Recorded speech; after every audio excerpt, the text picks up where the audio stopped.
All right. We are here. We are live. We decided it's okay to still actually jump on for the live stream for NFL Week 12, though unfortunately it is going to be a bit of a sad start, and I guess the ESPN tab for those of you guys joining us in the live stream here, Week 12, a little bit of jumping on live during the late slate. We do have fresh off a Colts loss. We do have to update the ESPN background here. Oh, there we go, where it's going to finally be correct. Chiefs 23 versus Indy 20. A tough day for, Colts fans, Colts expectations. I mean, we could definitely, talk about this one for sure, with it being the headlining day of the early slate, you would say.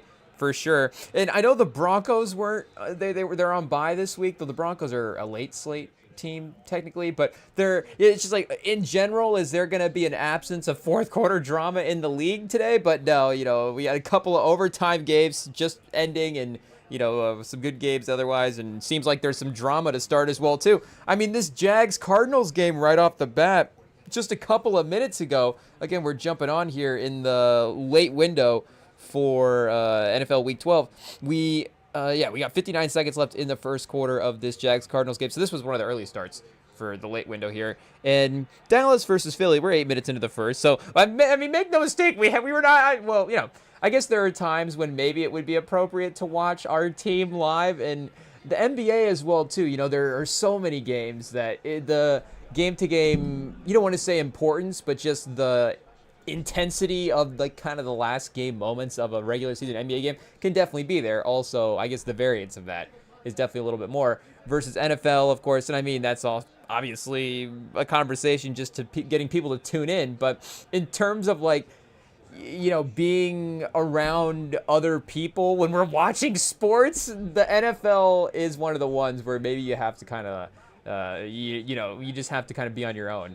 At least, even if you're with other people, mentally you're going to be on your own. You're going to be locked in, tunnel vision, just like on whatever TV screen, or maybe you're not even watching. Oh, chat! Hey, speaking of drama, we didn't even talk about the drama in this Jags-Cardinals game that we were going to mention, but the other exciting things that are going to have to cheer us up, besides the fact that the Colts lost. Shedeur Sanders starting today for the Browns, and you can check the tape. This is legitimately exciting. We're not necessarily going to do Rems and old man corner here, but there is, of course, just as time goes on, and I guess maybe this is not totally true, but there is, of course, I guess we'll throw out the term idolization, just, in the way that you do in pop culture, and obviously, I guess there are levels to that, but just, we don't need Kendrick talking about us idolizing, athletes, but we're just saying in the way that you do as a kid, and just kind of look up to them, and, everybody's so cool. And, you still are drawn to players in the way that they play, if they have big moments for your team as well, too, you're going to love those memories and for the accomplishments that they've had for your team. But for to still just really be like, you just want like an individual to achieve as well too. Like Shedeur is just one of those guys, and I know that again, we can kind of always take the opposite side of the conversation, it seems like sometimes, but there are reasons for that. It's like, hey, maybe we're the Thanos of the sports media, chat. We're just out here trying to balance everything out. Hey, I just saw a box score update that says the Spurs lost in a 4-1 game, and I was like, what is that? Oh yeah, it's soccer. The Tottenham, is that Tottenham? Shout out, so not San Antonio. Fortunately, without Wemby, we didn't just only score 1 point in a game. Though, if the Tottenham Spurs had Wemby, what would they do? I don't know. Would he be beneficial to the team? You lose if you give up 4 points in a soccer. Maybe you could use a little defense. Wemby is the goalie. I'm sure. Oh, hey, that'd be dominant. I mean, he could just stand there and just, the wingspan would be insane.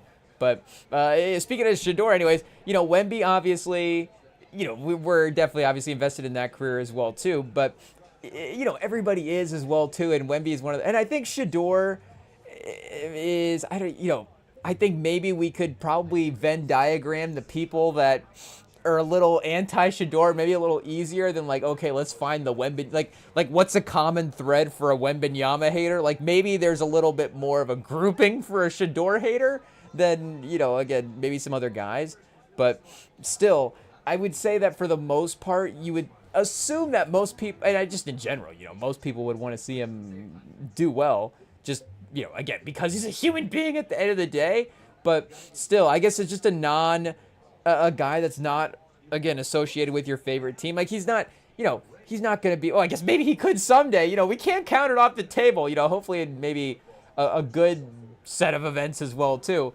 But, he could be impacting the Colts one day. I guess he could be impacting the Colts on the Browns. You never know what happens. We trade for Sauce Gardner, throws a couple of picks. You never know. But, for now, obviously, his good moments are going to be in Cleveland. And I guess Cleveland is one of those franchises. Like, go ahead and have some good years. You've definitely earned them as a team.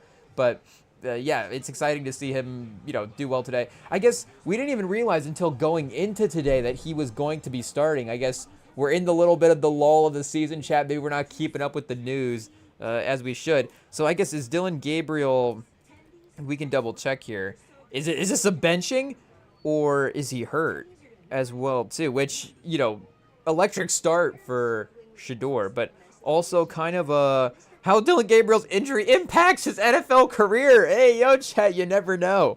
You never know. And this was the path that I think, again, like I'm saying, I feel like we all kind of wanted to get here and see this at some point. I'm assuming that, again, for the most part, we'd want to see it because we want to see Shedeur do well, and we believe that he can be some energy to this franchise. And I guess with all due respect to Dylan Gabriel as well, too, I mean, at the end of the day, if you play well and you're going to bring wins to the team, there's just going to be, an energy that you bring to the city that is going to be impactful. But I guess, and, for better or worse, this obviously can impact guys as well, too. But the pre-performance hype where you can kind of bring that energy, like we're saying, without even necessarily having to play a game. And as much as you want to say that, you could debate it however you want to debate it, and whether or not, the opportunities, we all understand the Shedeur conversations. You can go check all of the tapes from ESPN shows and I guess, whatever, ESPN, just the basic network to throw out. But any other sports network, you can go back from the draft and just look up the conversations and see what they were. But for it is what it is. Like, he is a guy that just people want to tune in and see, and he's a guy that people are interested in. And even still, like we're saying, as the third stringer on this roster, people were like, okay, well, he's there. Like, we have to keep an eye on the Browns anyways because, Shedeur is there. Maybe he plays. Like, what is going to be the moment that he plays? And now that he is playing, with Red Zone, and I don't know, Sunday Ticket I think is okay on YouTube TV. It's just ESPN. Again, we don't have YouTube TV. It is what it is. But I guess, fortunately, right now we're making the right call on that. But I guess I don't even know if they have it back yet. But either way, I don't know if it's going to be like a ratings boost for Cleveland. But that there is, of course, going to be more attention given to this team now that he is starting. And again, Gabriel was kind of playing well as well, too. Like, we're not going to necessarily say that with the performances that he did have, that it's not necessarily, we're not writing off his NFL career saying that he can't be a starter. I know that a lot of people, and again, going back to the draft, it's just like immediately like, well, he can be a starter in the NFL, but he can't be great. And it's like, well, again, at the end of the day, wait, how do you spell this guy's name? No I-O-N. Shout out. They're like, okay, he can be a good starter. And, we all understand that as well, too. We get it. But, if you're going to be a starter, I guess you get in a good offense with good weapons and good play calling. It's like, okay, what does that mean? Because Dylan Gabriel, yes, and Stefanski is a good coach for quarterbacks. We saw Baker, who is, again, a good quarterback as well, too. We've seen him move around, or at least in Tampa, under a couple different coaching regimes now, be productive and be one of the better quarterbacks in the league. But, of course, back in Cleveland, Stefanski early years, they were playing well. He can have good production with a good quarterback. I mean, he was getting Flacco to, have good offensive numbers as well, too. But if you put Dylan Gabriel in like a 49ers, and obviously Shanahan is like the ultimate example of this. But if you're going to be a starter on the Browns, does that mean you can take the 49ers to the Super Bowl? So, like that's, I guess, just in general for that part of the conversation, why I don't necessarily say that. Well, I don't necessarily like saying that, like, okay. And I guess, if we're going to throw out our opinion at the end of the day, it is what it is. Again, this is just us taking the opposite side of what we hear. But when guys say like, oh yeah, he's going to be good, but not great. It's like, well, if you think he's going to be good, then at that point, anything's on the table, right? It's like the point is whether or not you think he should get an opportunity to impact the team. And I get that, we're also trying to measure how great we think that impact can be. But if it hits and I guess this is just random vague draft. Is this just draft theory now? I don't even know. Is that is we there is kind of schools for everything, and I know that would you want a school where you were like hiring GMs right out of college? Maybe you're hiring again for the front office. But if there was that could be a course, or maybe just it's like at Harvard at some point. It's like an elective draft theory. Sam Presti teaching draft theory in like 30 years. Oh, we might be going back to school if Sam Presti is getting a course. I mean, he's definitely one that you would want to teach draft theory. I'm sure Howie Roseman could definitely teach draft theory, but there is maybe more. I don't know what the right term for it is. Asset theory? I don't know. Now we're starting to get into pause territory, but.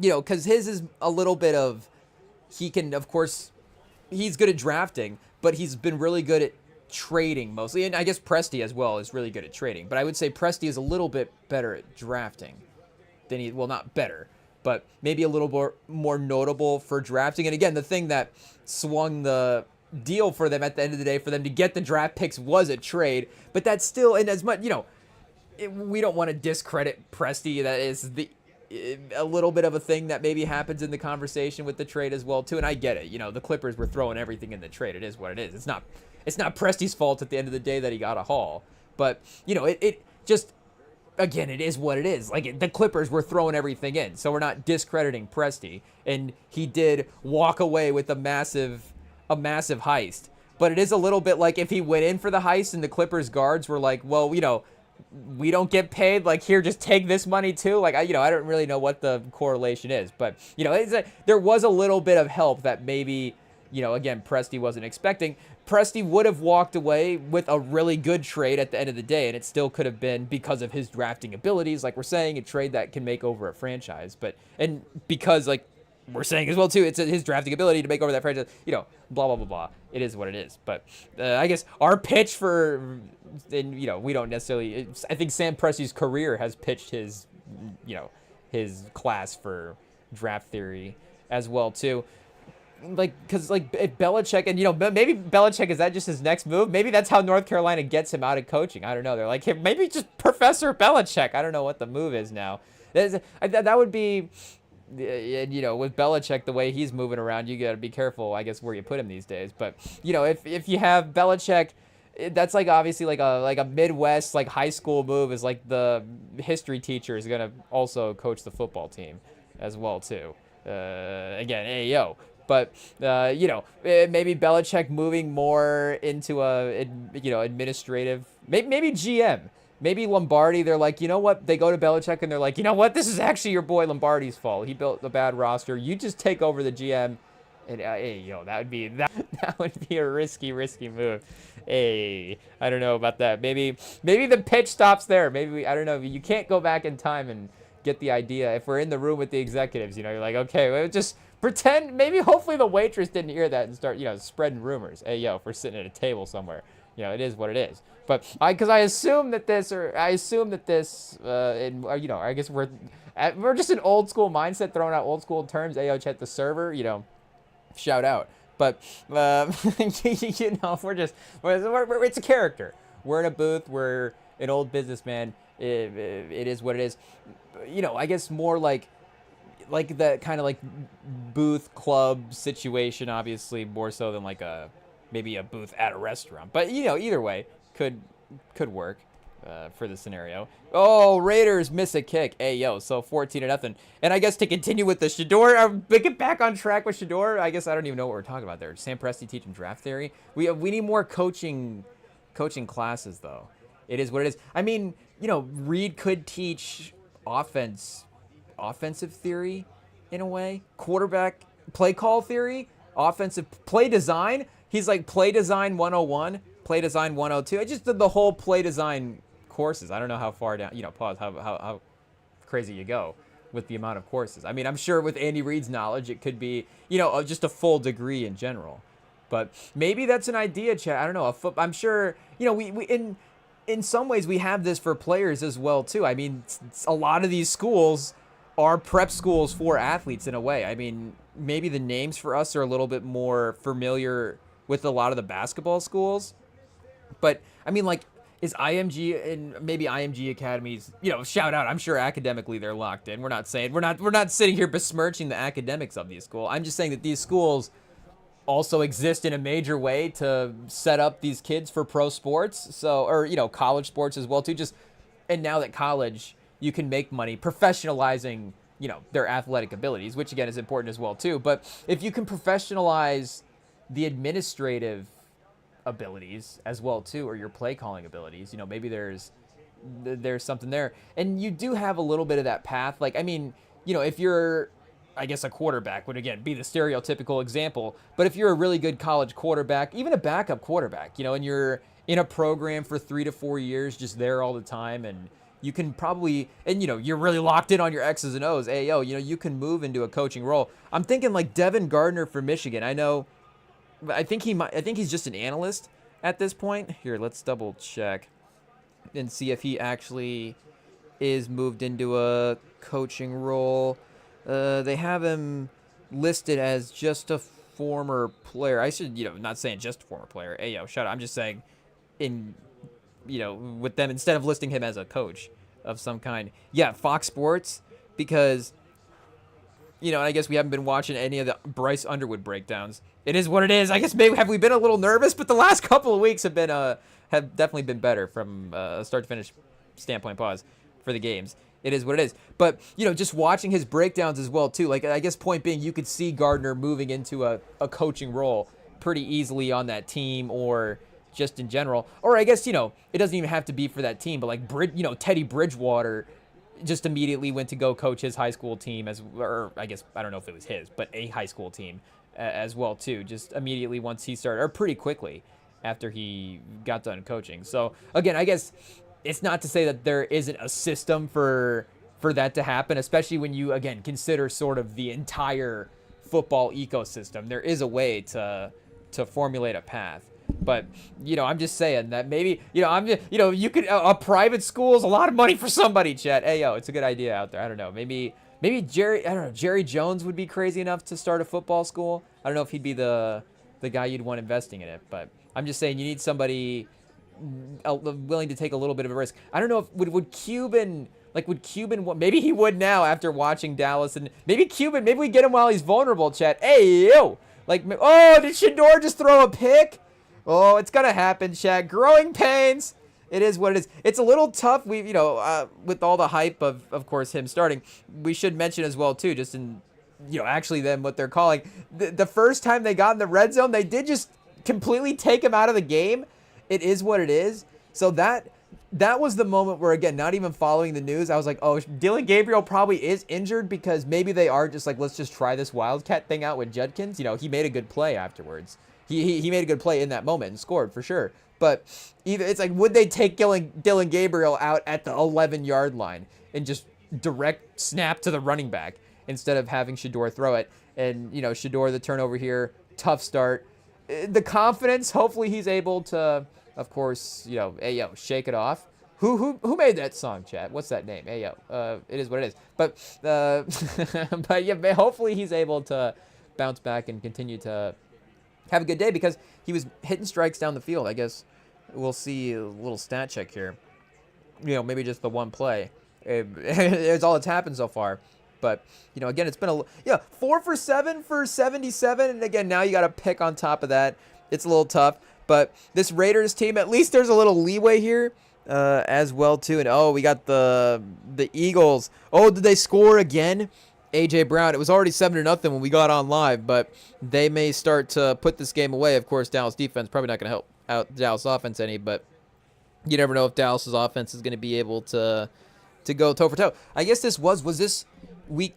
This was the first game of the season, or like first inning. I think this was a week 1 game, and it did end up being kind of close as well too. So there is maybe a little bit of potential for that to happen again, but. Yeah, Philly in the great throwback uniforms. A really, I think, missed opportunity here. And I know that Dallas, with their throwback uniforms, there is a little bit of a, superstition there, that they do not necessarily play well in those jerseys. But regardless, a double throwback matchup here. I don't know if that's a pause, but for the jerseys, anyways, a double throwback matchup where the Philly's got on their classic brighter greens, and Dallas has got those blues on. Maybe just Dallas to wear their blue in general, but the blue with the, the star without all the extra little outline on it that it kind of has in general, and the kind of blue-white shoulder pad situation. I don't know, maybe that has happened for a matchup, but I can't really think it's outside of a Madden game where you have to go double custom on the jerseys. I don't know. Again, I guess that would be teams both wearing their dark jerseys, so that's not traditionally something that would happen. But regardless, because the colors I think would be different enough, I think it could work. So I don't know what the rules are there, but if the rules are, again, just the colors have to be different, does one team have to have a white jersey on? Which, should we change that rule immediately, chat? Hey, 2025. Like, again, it's just got to be different colors. Like, if you've got bright red, like this, I guess, perfect pivot. We got Jags versus the Cardinals in the split screen here for Red Zone. Like, if the Jags wanted to wear their teal jerseys, would it be worse than their white jerseys? I guess, in the split screen on a little TV like we have here, maybe double dark jerseys would be, a little more difficult to kind of see what's going on there. But regardless, we're talking about specific scenarios. And for the refs on the field, I don't know, stat keepers, like, I don't know what the reasoning is. I mean, it's all for the refs. Like, the numbering system is for the refs as well, too. It's like you can keep track of, what position a player plays by what kind of number grouping they're in. And, obviously that correlates to the side of the field that they're on as well, too. But yeah, of course, like we're saying, the Jags have the white jerseys on at this point, so I'm assuming that would just definitely be the rule. But I just don't understand uniform rules in general. I mean, I'm sure I'm not the only one. Did they just now change the rule recently where you can have is it whatever helmet you want? Like, who, again, not a hot take, but who cares? Who cares? And I think the more the merrier. Hey, chat, because you could sell all these jerseys. You can sell the helmets. I'm not saying you want to necessarily oversaturate, but at this point as well, too, just with time gone by, and you're going to have teams introducing new jerseys every year, even if, again, a team's not having a new helmet every week, or a team's not Oregon. Like, I'm not saying every team needs to be Oregon, but who cares if an NFL team actually wants to be, and I guess the Cowboys would probably be the worst example of this because they might have some of the most classic uniforms at this point. But if a bad team, if Cleveland, if Cleveland just wanted to be Oregon with the jerseys, maybe, who cares? Let them wear whatever they want. Just as long as you can tell the two teams apart at the end of the day, I think that's pretty much the, hot take, the only thing that matters. Ooh, chat, a little halftime report here. I guess we should mention as well, too. We got no NBA on at this time. We are, I guess, less than an hour away from the start of some of the games, so we'll have a little bit of it. Don't worry, chat. Even on an NFL Week 12, I have a little bit of NBA to focus on. But because we were like, let's see what else is out there we can necessarily throw on as well, too. The CBS Paramount Plus option, I guess, for us from a streaming standpoint, that window is over, and I guess it moved to Fox. Hey, we'll explain that. We got that out of the way, I guess. But point being, we got a little Duke versus Howard game on right now. So shout out to the Bison. They're fighting, they're doing their best. And speaking of great jerseys, they've got kind of a Houston Rockets kind of pinstripe, dark blue, like those '90s kind of Houston Rockets jersey vibes on. So I don't know if it is modeled, after that specifically. But that's definitely the vibe it's giving, and it does look really great. So, it was it's an opportunity to tune in to watch Cam Boozer and Caden Boozer as well, too. Is that the brother? But shout out, of course. Cam Boozer at this point is the guy with the mock draft standpoint anyways. His name's going higher up. So we haven't necessarily watched a ton of his highlights or any of his games at this point. So at least a little chance to throw him on in the background. Pause. Hey, see what is going on at this point. And he does have a little bit, just looking at the box score, maybe there's some playmaking potential there as well too that he could have over some of those guys, with his forward abilities. We'll just have to see, like we're saying, how that plays out. And because we tuned into that game and Duke was already starting to pull away, I guess we haven't necessarily been locked in, so maybe the second half is not going to be the opportunity. But I guess regardless, shout out. And I guess the point was they were ranking Duke one and dones, and I guess a lot of those Duke legendary players from like the 90s and early 2000s obviously weren't one and done. So guys like, Jay Williams, Christian Laettner, like the real actual great Duke players. And that is obviously the sort of, I don't want to say the back and forth, but that's just sort of the contrast of the modern college star, of course, versus the classic college star, but just for the legacy of the guy at the school as well, too, how that guy is remembered, for like a ranking standpoint for how they impacted. And you do have to do a little bit more, of course, in your one season, obviously, to be a little bit more impactful, because there's just no way that any of the five guys, and I don't remember who the other three were, but the top two were Cooper Flagg and Zion. So, I mean, we could do probably a little bit of guessing and figure it out pretty easily. Hey, Stephen A in 2K chat 22, what's going on the Knicks? That was definitely a little bit of a trip there for a second. I was like, whoa, who's that player on the Knicks? Again, it looks like Stephen A. Hey, what's going on? But wait, what just happened? Hey, it's like the Knicks aren't down that bad. Now all of a sudden Thibodeau's there. They're like, who can we get on our bench to play? We'll play anybody off the bench. Stephen A, you get minutes. Everybody gets minutes. Hey, going crazy over here. Maybe does that explain the record, chat? I'm not sure. Maybe it's starting to turn around a little bit at this point in the year. But yeah, we do. I guess back on track for NFL week 12 here. We can go through some of the games that are happening or happened already, Chet. Hey, like we said, and the Cardinals just scored as well too. So there is a little bit of action here in the late window. Though the primetime game is looking like it could get out of hand. The Cowboys are going to need to score here. 2nd and 10. Prescott 2 for 5, 16 to start. So yeah, just limited offense, short drives. Nothing doing so far in the first quarter. That run goes nowhere. But yeah, maybe we got to start with Colts Chiefs, seeing as how it was the headlining game of the day. Probably just in general. I guess who do we got tonight? Tampa versus who? Chad, is that it? Tampa. Where's that at? Tampa versus LA. Okay, so that is. Well, I guess now that the Colts have lost, that's definitely a more important game. I'm not sure, but Kansas City record, I guess. 6-5, so it is kind of similar at that point to Tampa. Though Tampa, and it's expectations and how some of the games have turned out as well too. I think they feel a little bit better about their 6-4, and it is conference as well too, a division, all those things. I mean, they're winning their division at 6-4 versus Kansas City at this point is still out of the playoffs. I mean, they need the Cardinals to continue to compete here in this Jacksonville game, and for Jacksonville to start getting a loss at some point. But, when we were having those discussions about earlier in the season as the Colts were continuing to emerge as well, and, again, they still are and will still, I would assume, continue to be one of the top record teams in the regular season, just sort of name value-wise as well, too. This is one of their tougher opponents. So if you're going to go through the schedule and get losses, if you consider the Colts a good team and you're going to go through their schedule and give them losses, this is one of the ones you're going to give them. So it's not necessarily... Again, sort of off of whatever the formula for a good season for Indy is going to be. But we were wondering, is this team a team that we should start considering, a front runner for the Super Bowl?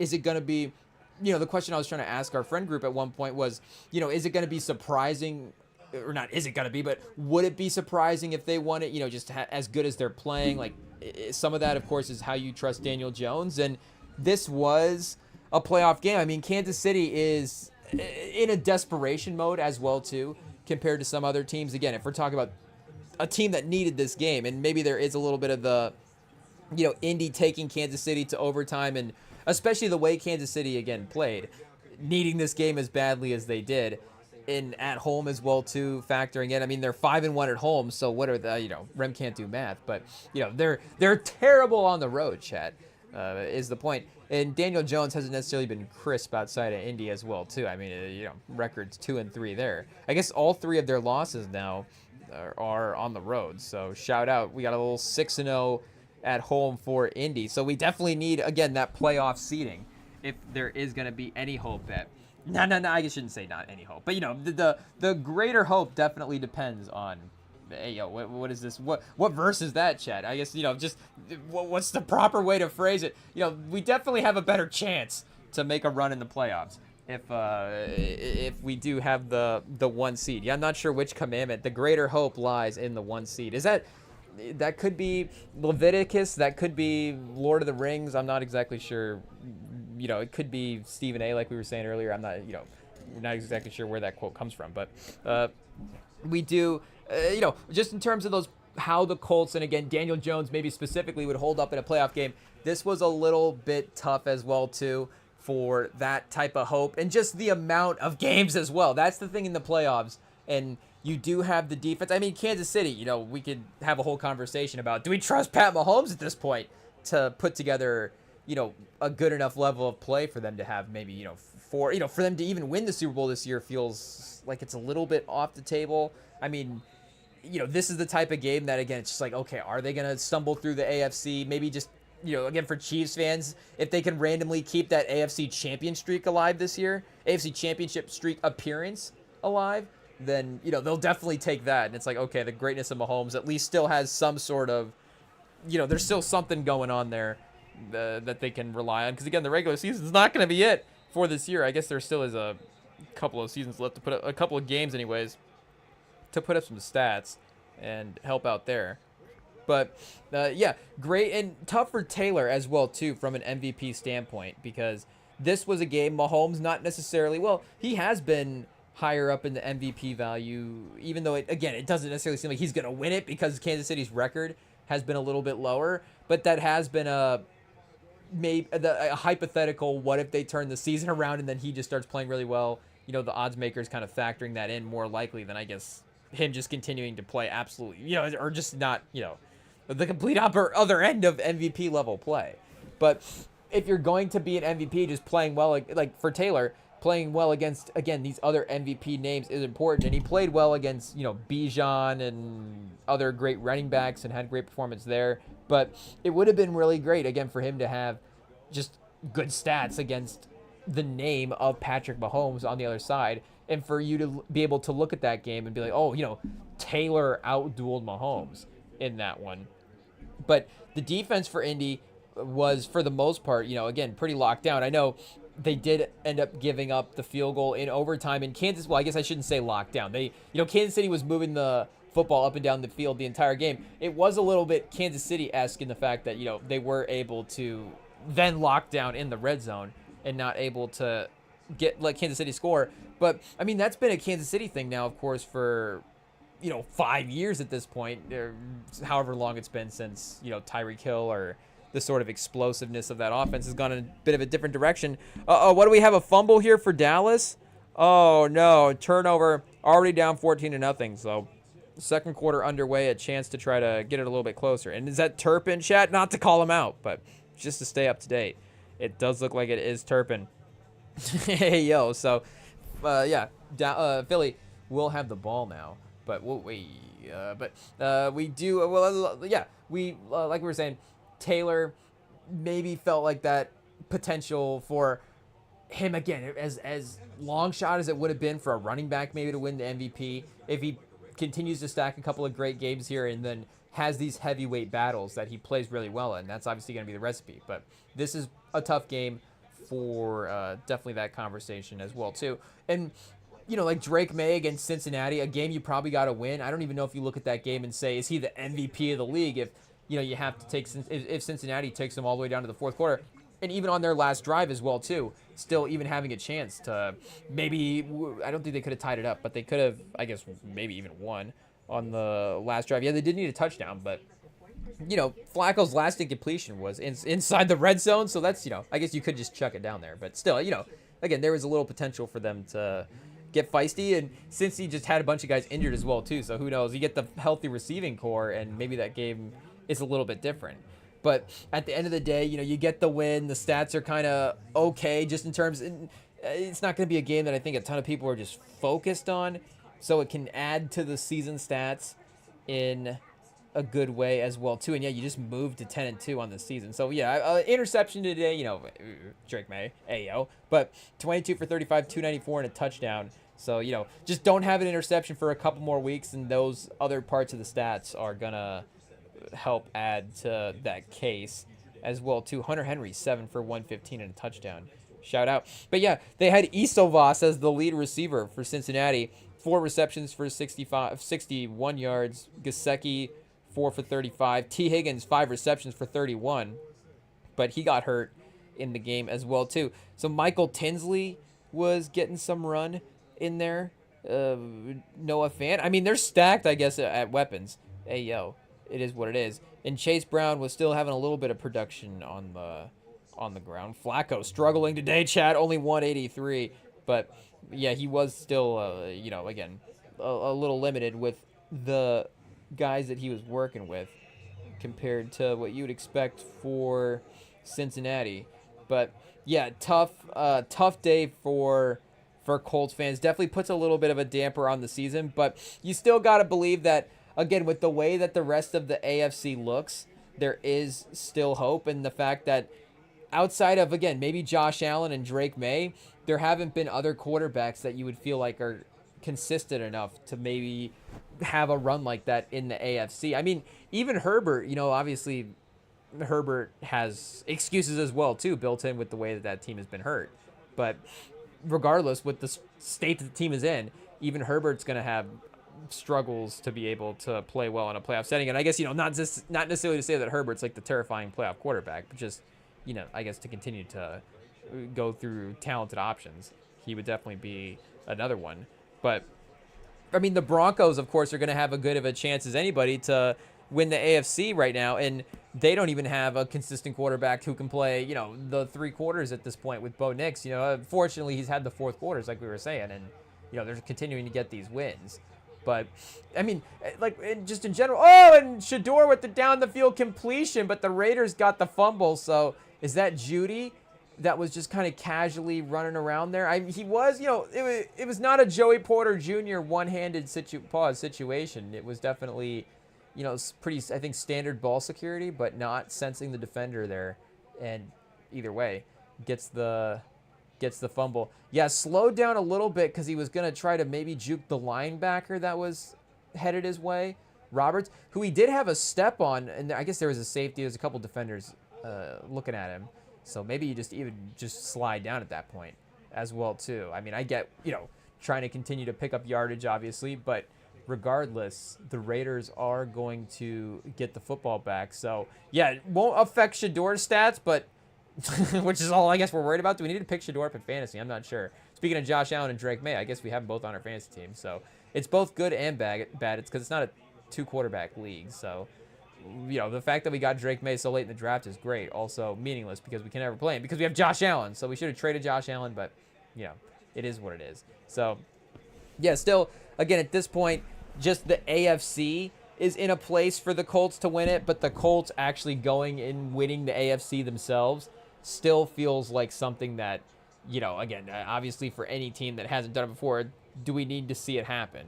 But, again, even like the Ravens at this point, do they have more history, obviously, of being a better team over the last couple of years in the regular season than Indy? Lamar over Jackson, Lamar over Daniel Jones in terms of just overall expectations and level of play as well, too. He's won multiple MVPs. But even in, this is not the year where we would think, the Ravens would win the Super Bowl. I'm just saying if Lamar goes out there and wins a Super Bowl, even on a low-key year, it's like, he finally did it, shout out, whatever you want to say. But it still is not, there is that trust factor that we do need to see him play well in the playoffs. But again, it's almost like we're just waiting for his opportunity, but waiting for that moment when he actually does win it versus, again, a guy on the other end like Daniel Jones. We just have maybe a little bit more hesitancy in trusting him at this point when he's still needing to prove himself in these types of games as well, too, to continue to be elite. And again, the Colts have an easy schedule, so not a lot of opportunities, even if you're going to play close and be competitive in those games. And he didn't turn it over, still overall like a better Daniel Jones performance than you would say. Maybe like him on the Giants, just, whatever that stat line would look like. And it's like, did Daniel Jones cost us the game? So is it like, okay, do we need Daniel Jones to then step up and be the MVP or whatever? But that is still, I think, something you need from your, not something that I think, but it is just something that you need from your quarterback at the end of the day. And this is, I guess now that we have the Eagles on in the background as well, too, 3rd and 12. I don't know. Maybe we wait for Hurts to make this play before we start complimenting him. Either way, though, shout out. I think he's made enough plays, and he's going to get it down the field to Smith. Oh, chat, perfect. We should have just been confident in his abilities and started saying his praises. But, and maybe this is just one of the, I mean, it is literally to the point where I'd shout out again, obviously Russillo doesn't care if we listen to him or not, but it is to the point where it's like, man, are you going to just like admit that Jalen Hurts is good, or am I going to stop listening? Like, what is happening here? But like why, like, what is the reason? Like, do we have to get like a therapy session here for Russillo to figure out what's going on? But you can still, yes, there are quarterbacks in the league that have the ability to run offenses and the ability to, just to state it simply, like, I guess, make the completions, make the throws to a certain degree in the IQ, the whatever you want to say. But in the fourth quarter moments, whatever, for them to step up, and I guess you could say for Hurts, he's had both sides of the moments, but he's had the elite moments of stepping up as well, too, and played extremely well in Super Bowls. And guess what? They won a Super Bowl. So could, over the course of a regular season, Daniel Jones, and I know that's, again, maybe a little more dramatic comparison, again, with the regular seasons that they've had in their careers up until this point. But could a guy like Daniel Jones, play really well on that Eagles team last year? Could, quote unquote, he win the Super Bowl on that Eagles team last year? Sure. I'm sure that Daniel Jones, statistically playing at the level of play that he is the statistical level of play that you would maybe need to win the Super Bowl on that, a team that great, or with a team like Indy, who is, again, not that Eagles team, but still a really good team. Can Daniel Jones provide a statistical level of play? Sure. But there is a moment-to-moment thing, obviously, with these superstars and a play-to-play thing. And, again, for them to get stops as well, too, and to be able to get – and you get into an overtime scenario where, holding a team to a field goal is obviously not good enough. You need to actually stop them short of scoring range. You need to get off the field, a turnover – whatever it may be. Like, yes, that's a sudden death situation where, again, holding them there is not good enough. And obviously it's tough situation, but regardless, it is what it is. So we're not saying it's all on Daniel Jones. I'm just saying he still needs to prove that last little bit as well, too. I mean, Baker's another guy who is one that we could say, because of his ability to step up and make plays in late game moments, I would say, yes, you put him on a team like Philly, and, at their best, is Tampa so far off from that? It seems like if they could just have some version of the roster with, like, can we get this guy back from the last 3 years? Or, it just seems like there's some version of the roster of the last 3 years. It's just even a little bit better than they have right now as well, too. But, again, he's a guy, late games, has made big plays in big moments where we would trust him to get a team extra talented to those winning levels as well, too. So there is, like I'm saying, there is that list of guys. I get it. And there is a list of teams as well, too, where those quarterbacks are in. It's not just the Eagles. In the past, and I guess now we're saying this with Mahomes' level of play, it's not necessarily just put any quarterback on the league on that team. But there are probably, again, several quarterbacks you could put on the, Jalen Hurts. You could probably put Jalen Hurts on Philly, or on, you definitely could put him on the Eagles. But you could probably put him on Kansas City in Reed's offense with the way that defense has played the last couple of years. It would be a team that would have just as good as, obviously a little disrespectful to our guy Mahomes now, but would not be too far off from the ability to win the Super Bowl at that point. If you're directly swapping him and Mahomes, like, it is, a tough conversation. You go Mahomes and the Eagles, hey, that sounds like a pretty good team as well, too. But I guess point being, again, Daniel Jones, great for the contract extension. Great for, again, just him staying in the league as a starting quarterback. Great for getting the Colts back as a competitive team. It's been a fun season, and the Colts love, winning regular season games, division titles. We'll hang any banner, chat. So if we get a division title, make no mistake, banner's going up. It is what it is. But has Daniel Jones, obviously, again, we still need to see those playoff moments. But even in the regular season, has he proved himself that kind of last minute, make those game-winning plays types of quarterbacks? Again, he's had his moments where he hasn't turned the ball over. He's run good offense, and he's let Jonathan Taylor make those game-winning plays. And at the end of the day, if this is a Jonathan Taylor-led team, like, we gotta, make sure that everybody's being held accountable as well too when these types of performances happen. Taylor, again, did not have a great day today, and the Chiefs defense definitely has to get credit for that. So there are scenarios where we could say, hey, Taylor could have a moment here as well too in closing out the game in this scenario, couple extra yards here, whatever the situation is, and getting a first down or whatever. But if we're just, again, talking about what is different from this team year to year, and what is going to be you're needing just as the recipe for this team to win. And Taylor, a game like this is definitely tough. Again, like, Chiefs could be a playoff team if we have to match up against them, in Kansas City. Obviously, we're feeling a little nervous about that depending on this result, but we would still, I still have no problem, obviously, going to playoff battle with Jonathan Taylor as our running back. And I guess we're going to still have to go to playoff battle with our quarterback as Daniel Jones. To be honest, again, going into this season, did not expect us to be going to playoff battle with Daniel Jones, so that's going to be fun. And didn't expect us to potentially be a 1 seed going to. I guess the Patriots now 10-2. Now that the loss continues to settle in. Pause. The record for the Patriots is starting to, it's still close. They're still a game or two away from giving up the 1 seed, but that is starting to look even more like a real possibility now than it has before. But yeah, for the most part, they're going to have maybe 1 or 2 home games in the regular season. But yeah, Daniel Jones still needs to have that moment for Colts fans, I think. And again, it's been a great season. I'm not trying to disrespect it. It's kind of, I guess I don't want to say it's obvious because, again, a game like this and who knows what happens in a playoff game. I mean, we did just see the Vikings do this with Darnold as well, too, where it seemed like for 80% of the season he was going to be locked in for, Darnold's going to be the quarterback on this team for the next 3 years. And now all of a sudden, JSN just set a franchise record in Seattle because Sam Darnold's his quarterback because the Vikings didn't sign him because he had a couple of bad games in a playoff moment. And you're like, well, I think there's a ceiling for this team. And I guess if we're now, that is an interesting one to look at in this comparison because we don't necessarily have, I guess, do we have the J.J. McCarthy in the backup quarterback spot? I don't know. It depends on what you think about Anthony Richardson still at this point, I guess.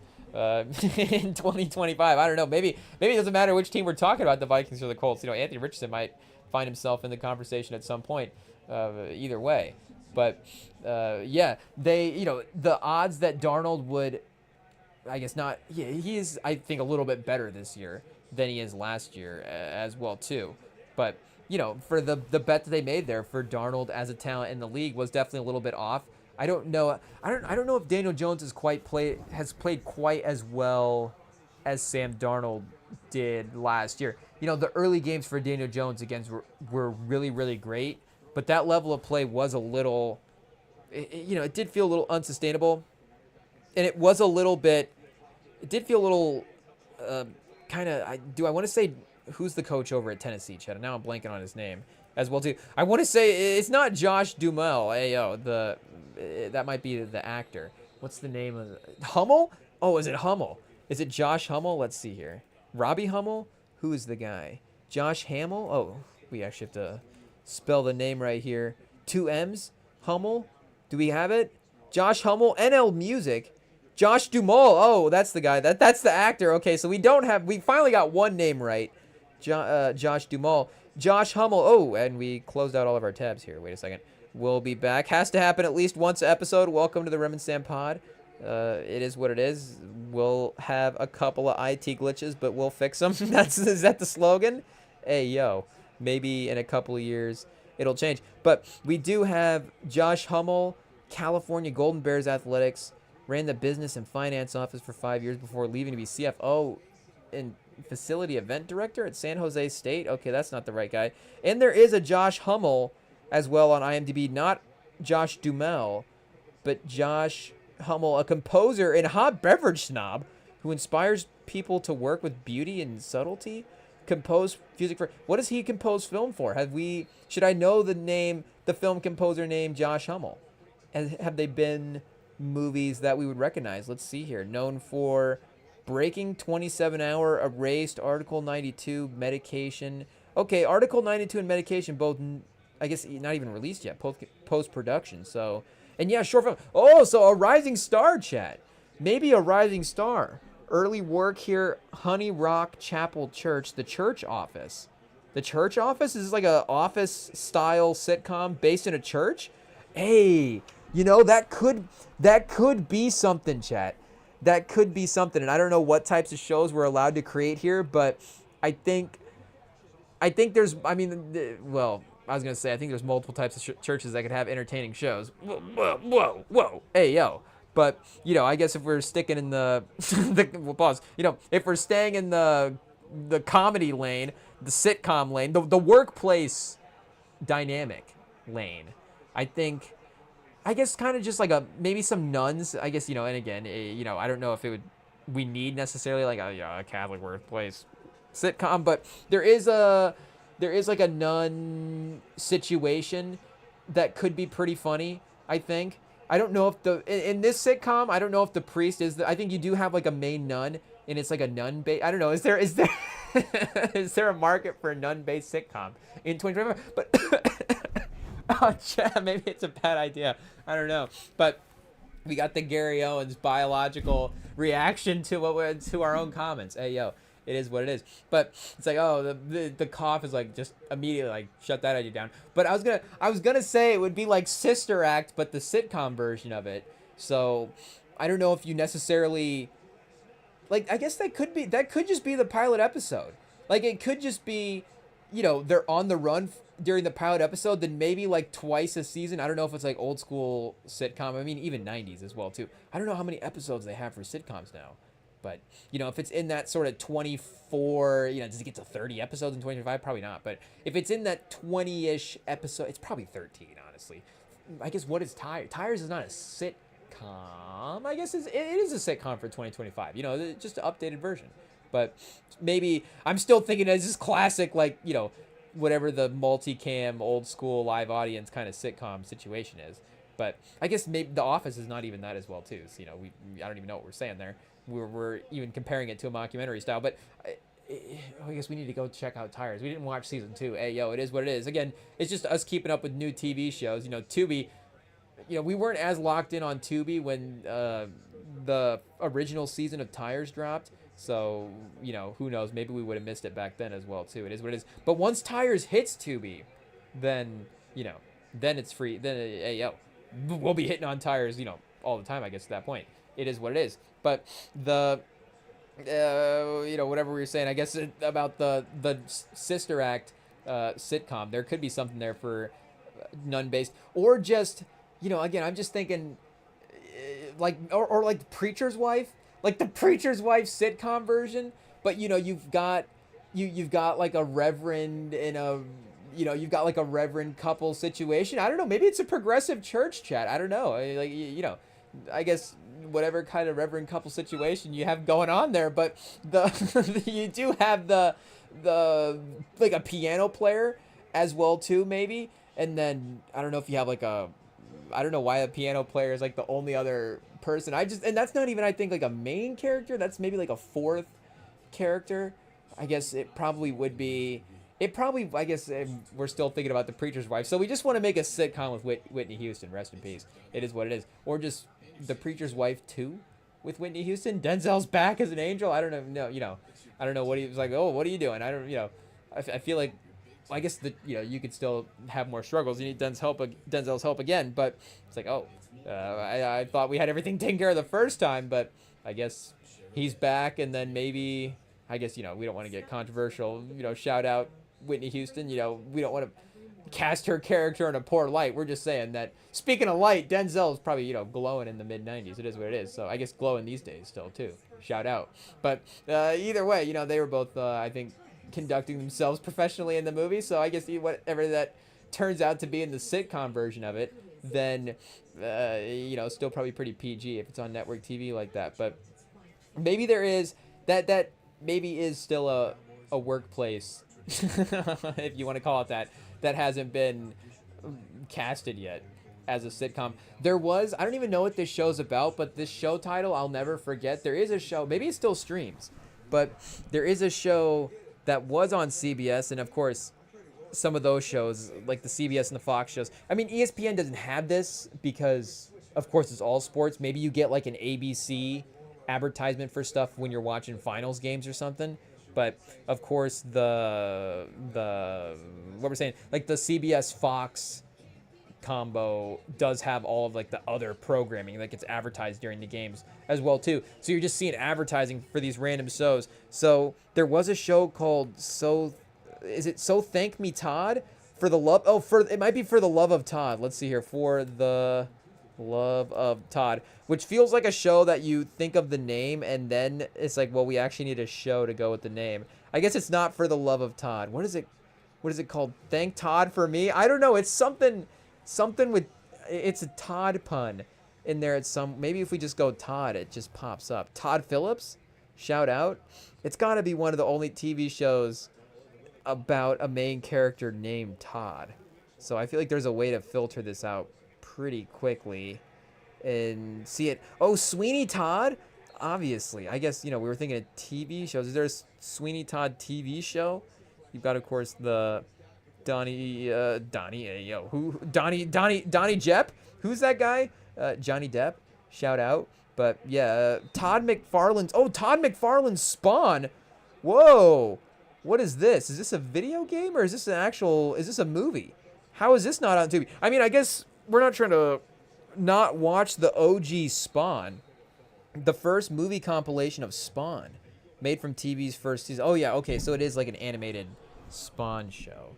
Hey, yo, I guess, we watched Zaboomafoo growing up, so, a lot of public television is what it is. But I guess we didn't necessarily catch it if they ran the Spawn show on there. But, yeah, the Spawn movie, obviously, is classic. Oh, Top Gun. I was going to say, what are we even searching for here at this point? We're looking for a CBS show that doesn't exist at this point. What did I say originally? Thank Todd for Me? What is it called? Let Todd sort him out, chat? I don't know what this is called. Hey, yo. Todd Does Like Ugly, CBS? What do we call this thing? I don't know. We just go, here, let's just look up. Now we just have to even find the name of the show at this point. I don't really know what we're trying to say. I think it's just a funny name, and I guess I was gonna say I remember it forever, and I've definitely completely forgotten it. But it's a Todd pun, I guess. And like we were saying, it's just like, okay, you're really just naming shows out here, and then thinking of the names, thinking of the shows afterwards. Todd Show CBS, and maybe there's So Help Me Todd. Wait, did we not say that, chat? Was that not one of the options? So I guess it got 2 seasons. Shout out. Honestly, 56% on Rotten Tomatoes and 7.6 on IMDb. A little critical darling over here. Shout out. But it is a little better than I would have expected. But I don't even know what this show is about. And maybe this is not. There was another. It felt like there was a minute where there's like, is CBS doing like religious-based sitcom programming here? Or everything's like centered in like, something kind of associated with this at some point, because there was another one as well too, maybe about like was there like an angel guy, or maybe this is the angel? I don't even know. Okay, wait, here, I guess now that we know the name of it, we can go back to IMDb, and whatever names we had before, I guess we're not right. So Help Me Todd. Okay. 2022. Shout out. Let's see what we got here for a description. A talented PI agrees to work as the in-house investigator for his mother, who is reeling from the disillusion of her marriage. Yeah, I mean, it is literally just like, So Help Me Todd it's literally just a funny name. It's just a funny name. That's all it is. It has, she does need his help, I guess, as a PI, but it is a little bit of a reach. Scott Prendergast. It feels like, pause. It sounds like the title you have when you're like, it's like the working title. They're like, okay, we're gonna call it this, so if it does get leaked, then then people maybe don't know what it's about, and it's also just really funny to refer to in the office, like, hey, scene 5, episode 2 for So Help Me Todd. I didn't see that in the inbox. Like, where is that? So like they just never changed the name of that.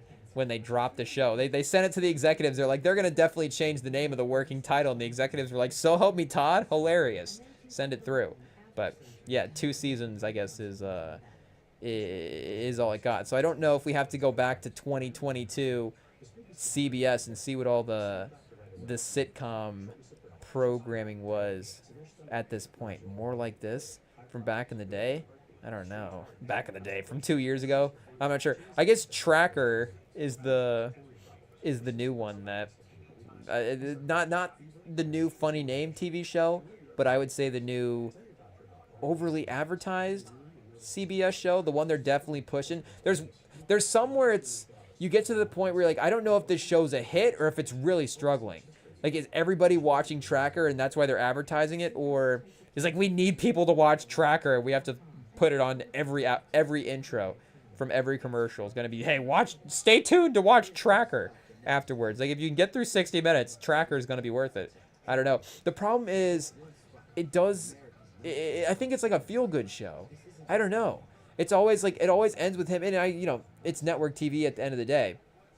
But it is in line with more of those like cop shows than it does, and I guess do those cop shows have like dramatic endings for some episodes? I don't know, but I don't know. Like we have family members that really love Blue Bloods, so we'll have been wandering around and like Blue Bloods has been on, or like wandered through a house at some point or a room and like a Blue Bloods episode is on, and there's just some moment at the end where they're just like it's like a Fast and Furious moment where they're just at a table just all hanging out and like recapping the day and like, oh, that was crazy, but we're all still here. So Tracker does have a little bit of like, don't worry, once you're in my arms, like we're good to go. And not to say that that's a bad thing, but shout out Justin Hartley, obviously. I'm just saying that, maybe we're not necessarily the audience for that, but we're also probably just not the audience that's going to be tuning into CBS Sunday night after the games as well too.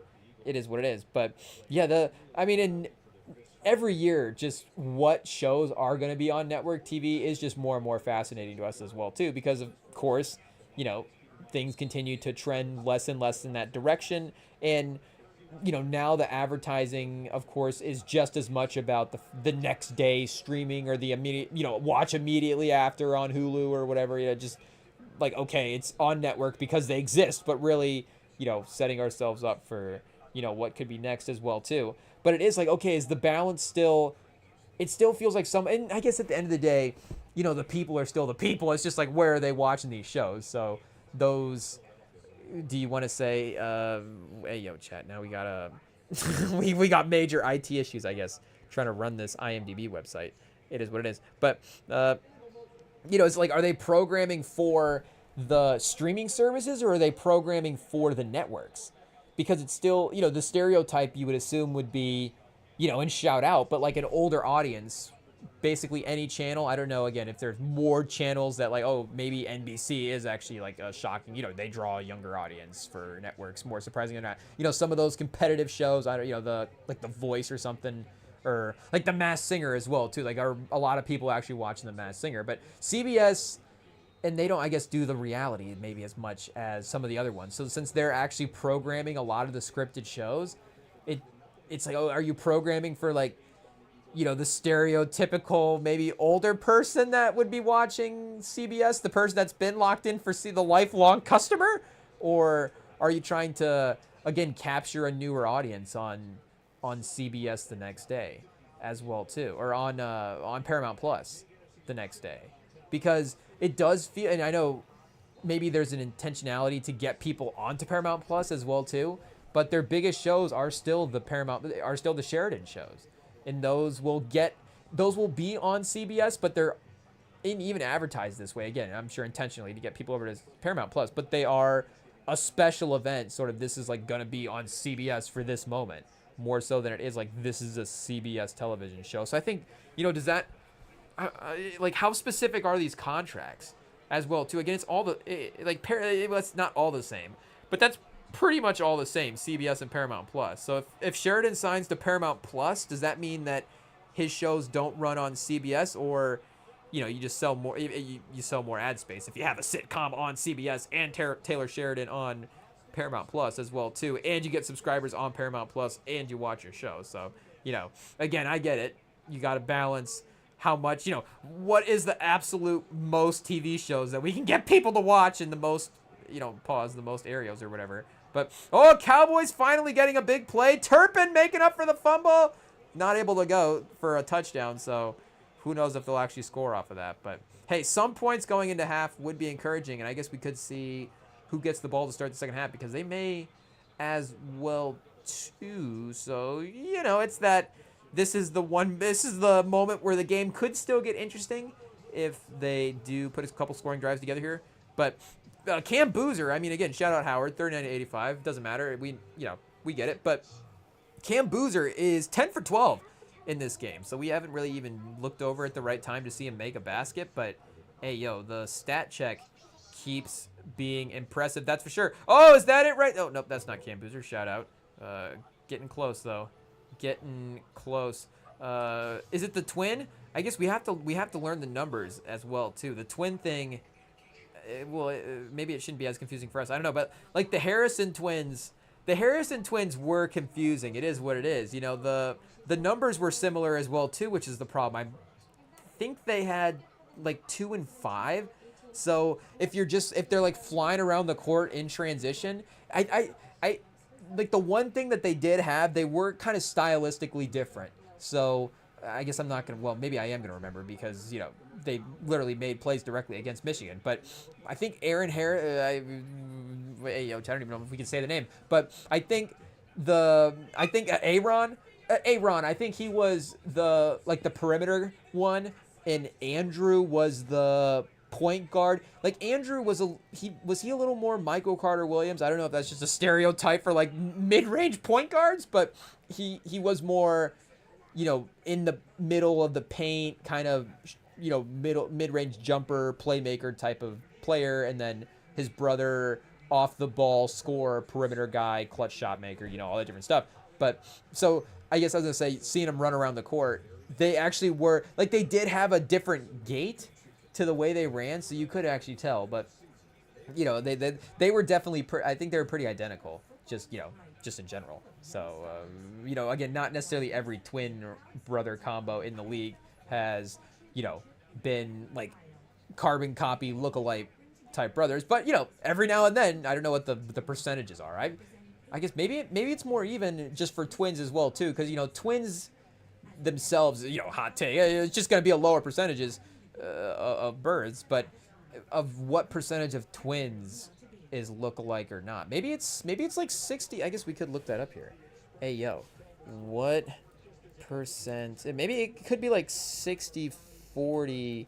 Honestly, 70-30. I guess 70-30 starts to get to be lookalike. But what percentage of twins? 100% of twins are lookalike. Twins share 99% similar DNA. I mean, that's kind of scary. But I mean, just in general, don't we all share like? Pause. But just in general, like I think that percentage is maybe a little more dramatic than, and I guess, you start going percentages of DNAs. Like if I take 3% of your DNA out, that's probably a lot. I'm not, I don't know. We start getting to pause territory here, but you start again, like there are some other mammals that the DNA similarities. It's like, okay, we're pretty close here. It's like player comparisons. It's like, this guy plays pretty close to this type of player, but some like, Kobe shares like 98% pause DNA with Michael. That's crazy, but just in terms of play style, DNA with Michael, maybe play style is just a good way to phrase it as well too, to stop at that. But I guess point being, I feel like most humans probably are in the upper 90s for similarity there. It's a lot of the same building blocks would be my guess. But on the other hand, oh, wait a second. Oh, identical twins. Oh, well, that makes more sense. Okay, never mind about that. Rant over, chat. On the other hand, fraternal twins share about 50% of their DNA with their siblings. Okay, it is what it is. I guess I don't even know, what what DNA percentages even mean now at this point. But the chance of identical twins is the same all over the world. Around 3 in 1,000 births. So is that 3 in 1,000 twin births? The chance of fraternal twins depends on many factors, including the country of birth? Oh, interesting. So it's a flat rate to get identical twins across the world, I guess. But apparently fraternal twins, there's a little bit of inflation, fluctuation across the board. Oh, chat.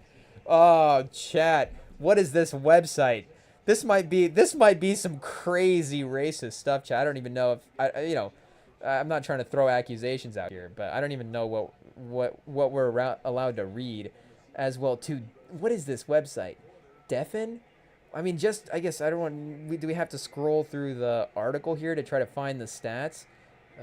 This occurs when the embryo splits. Okay, now we're really getting into the weeds here. We're good there. Okay, yeah. See this? I don't know what this means, chat. The chance of fraternal twins depends on many factors, including the country of birth. They form 6 out of every 1,000 births in Japan to 15 or more thousand births in parts of India. Okay, wait. So I think we might be good there. Okay. I was going to say, I guess identical twins is the flat rate. I was going to say if it's like some of these other countries have better chances for identical twins. I was like, I'm not saying obviously the stats are wrong. I'm just saying like that'd be a little crazy. But yeah, so I don't really know what we learned here today, chat. But we learned Rem doesn't know anything about science. That's for sure. But yeah, still, I feel like it shouldn't be that difficult to say. But I guess it says it does depend. It does depend. So I guess in India, for example, it's like they said, flat rate. So you get 3 out of 1,000 are going to be identical, but 15 out of 1,000 are going to be fraternal.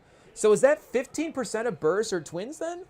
I guess that is not necessarily like a crazy amount of number, but I guess it's not just necessarily twins or not twins. I guess, in some ways to look at statistics there are. I'm just thinking like what else is in that 100% of births that would be included as well too? Like is twins the next biggest birth? Is twins the biggest birth variation? Is that crazy, chat? I don't know what I don't know what the right phrasing is there. But hey, yo, now we're really into maybe we stick to the sports, chat. Sports science is better. I don't know. Twin science, we start getting maybe we have to do research off the show and then try to bring some notes on next time. I'm not sure. But Kareem Hunt 30 for 104, get us back on track. Hey, yo, I don't even know what game we were talking about at this point. Do we have to go to break on that note? We might have to just reset, chat. I don't even know what we were talking about. I don't even... Twins? Shout out. Who was it? Oh, the Boozers. Okay. So, I guess we didn't even know if they're identical. I guess what is the line? Well, I guess the line is if they look the same, then they're probably identical. But, what is the line for actual identical twins as well, too? Because I guess, and what are the other NBA twins? I'm trying to think. You could think of some other, or just NFL twins as well. I guess sports twins. You could think of some sports brothers, but sports twins? Let's see here. I mean, obviously Duncan and Robinson. Wait a second. This is not in our history chat. Whoa! Do we have to close out? Okay, I think we're good, chat. I think we're good. Hey, yo, that was close. Obviously, we have nothing in our history that would be sketchy or anything like that. Sports history? No, we don't want that. We want sports twins. We have nothing from sports twins in our sports history that we would not want people to see. But just for the sake of safety and because this is a family show, we'll just go ahead and not show that. I guess. But I guess if we do get oh, chat, internet down. Hey, yo. Hopefully we are able to get back on track here and be okay. Let's see if we can get some stuff switched over here before it is too late. I guess I don't know what too late would mean, but I guess we're still connected now. I'm looking at the modem. Okay, it's back. Hey, yo, the Wi-Fi just went red for a second. Now, are we getting the red ring of death? Hey, yo, but okay, we're good to go. I guess maybe we go to break. Reset. Oh no, we got sports twins back up. Minnesota twins? Okay, they would be. Oh, chat. We may be getting down some paths that we're trying not to go down here. List of twins in sports. Okay, we'll see if this is the professional way we're trying. Oh, the barbers. I guess again we got to know who's a brother and who's a twin. As who's a brother and who's a twin. Hey, yo, chat. We're just gonna have to go to break. It is what it is. Who are brothers and who's a twin? But Rodney and Tiki, shout out. Guillermo and Gustavo Chiletto. Oh, soccer. I was gonna say baseball, but soccer. Lars Bender and I guess these are ranked. So the Benders, Mike and Bob Bryan. Oh, tennis. Heidi and Heather Burge. Adam and James Chambers. Amber and Alyssa Shinzi. Philip and David Degan. Okay, Chad. I mean, obviously there's other sports out there besides football and basketball, but basketball is got some work to do as well too. Now I guess American football as well. Bria Nikki Bella. Oh, is that wrestling, chat? That might be wrestling. We're gonna act like we don't have Instagram, I guess. Horace and Harvey, a Grant. Okay, are Horace and Harvey Grant the #1 basketball twins at this point? Is that what we got? So we got the Barbers as just the #1 twins in sports. Shout out, the best brothers in sports, chat. I don't know. Is that Michael Jordan? I'm not sure, but we got Marcus and Michael Griffin as another set of American football guys as well too. Let's see here. Oh, the Hughes as fighters. David and Peter Jackson. Is that the director? Peter Jackson? What sport did he play? Wait a second. I guess are these guys. Oh wait, is David Jackson rest in peace? Shout out. But yeah, Peter Jackson makes the list. His movies are so good. I guess it is what it is. Oh, Brooke and Robin Lopez, of course. How can we not think of them? Obviously.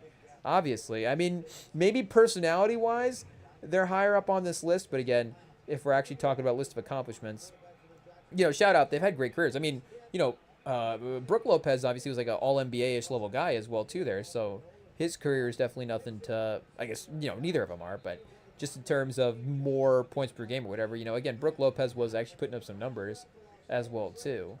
But a lot of names across sports that we would be unfamiliar with. The Winklevoss twins.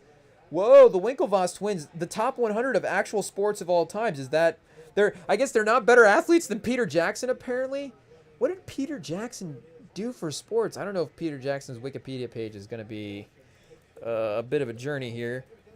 But let's see if so it is Peter Jackson. Shout out. I guess, I don't know what he would have looked like if we passed him on the street like that. But do we have, games?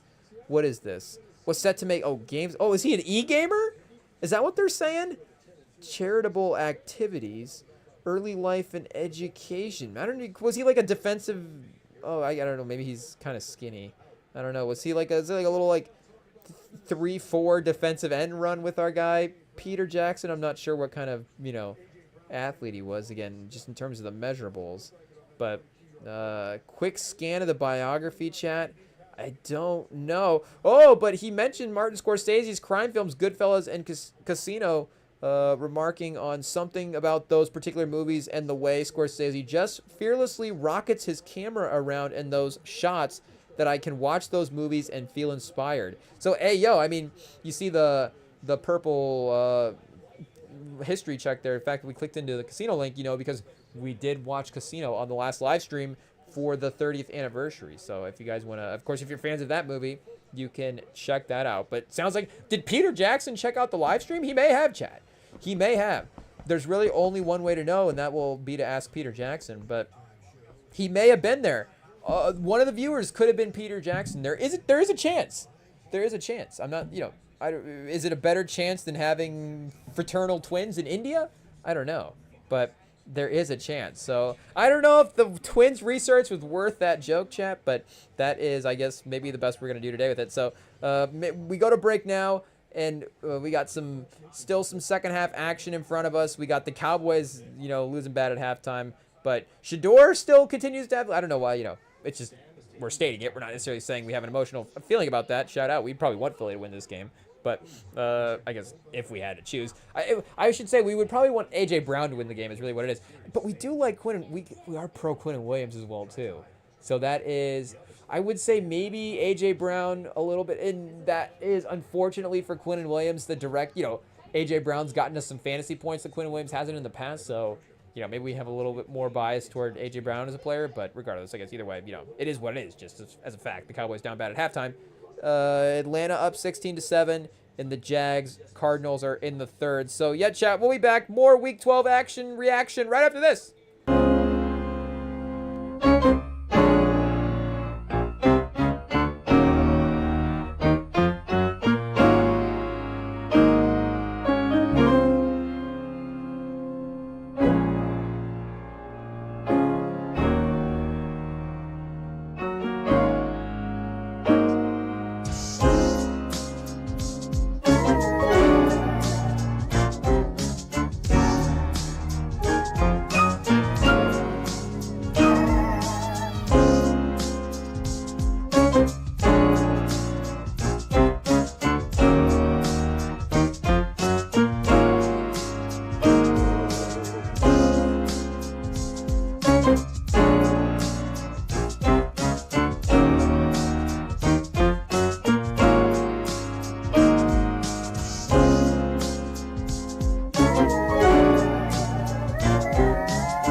All right, we are back. We've got NBA window starting to fire back up. We did have NBA earlier. We had a little Heat versus the Sixers. Norm Powell continues his all-star level season for the Heat as they get to win 32. I don't know if we have to do a little Norm Powell stat check, but we do have Hornets versus Hawks on in the background. And it's a good, I tell you, it's a good day when, as we continue to find things to cheer us up, it's a good day when you tune into a Hawks League Pass game, or I guess really a Hornets League Pass game. In this case, they just happen to be playing the Hawks, so if we tune into a Hawks League Pass game, it works out the same. So it's really, what we're going to say is, it's a good thing to tune into a Hornets League Pass game and see their lead player advertisement is LaMelo. Again, I guess you could make whatever cases you want to make about that, but really the point we're trying to say is that means he's playing. Shout out. So I know, again, if Con Knuppel continues to play this well, maybe they just have to move guys like Con Knuppel as the headlining guy for Charlotte, or Brandon Miller, whoever the guy is. Again, Knuppel has been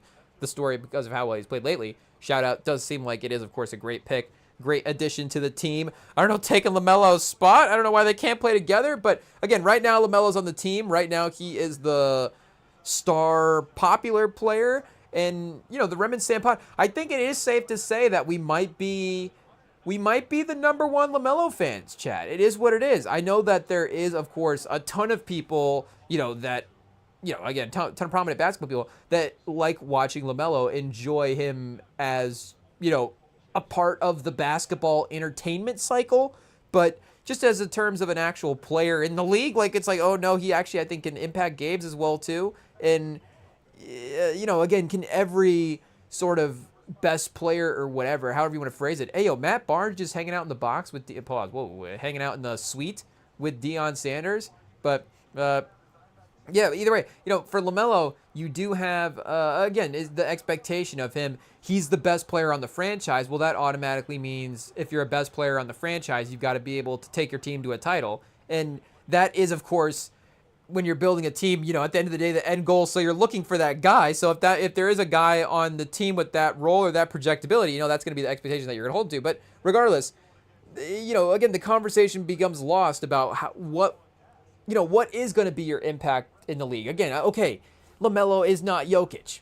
Fine. It is what it is. There's one player in the league that's Jokic, and his name is Jokic. That's why, again, we compare all the guys to Jokic, and there are other good players in the league as well, too, that are just, there is that handful of guys that we can point to. And the Hornets, as a part of their intro, or just as a part of the intro for this game, I guess, I think we have actually the Hawks broadcast on, but they just showed a Miles Bridges dunk that was vicious. I mean, he is one of the, sneaky athletes in the league, but man, did he, I don't want to say, threw that back, but, that was a savage dunk for sure. But again, the expectations for him, okay, so he's not one of those guys. I get it. But there is only a few of those guys, and again, you need 4 other guys. So can LaMelo be one of the 4 other guys on a title team? Yes, perfect. So, we're good to go. We got to just find the right combination of the other, the other guys as well too, to make that team great. So, again, there is the greater debate of how to make that work in the NBA, because you do have a salary cap and because you do have the puzzle of trying to work all of those pieces together. But again, just in theory, he is a guy that can be playing impactfully at a playoff, high-level type of environment, and has been, for the most part in his career, on winning teams as well, too. It's not like he has just been, we were talking about Shedeur. I was going to say, what was the Nepo baby we were defending earlier? Shedeur. And I guess in some ways, they do get kind of like a Nepo baby sort of, obviously, vibe. I mean, again, they do have, of course, a good basketball foundation in terms of their schools and their opportunities, in the places that they went, that's for sure. We're not denying that, but I'm just saying that, it's not like, as much as LeVar may claim to be, it's not like LeVar actually is Michael Jordan or one of these other guys where he's, LeBron on a team. Like, hey, let's get Lonzo drafted. Again, LeVar had to actually, LeVar, again, became kind of that impactful, but it's not like he became that impactful because of his playing career.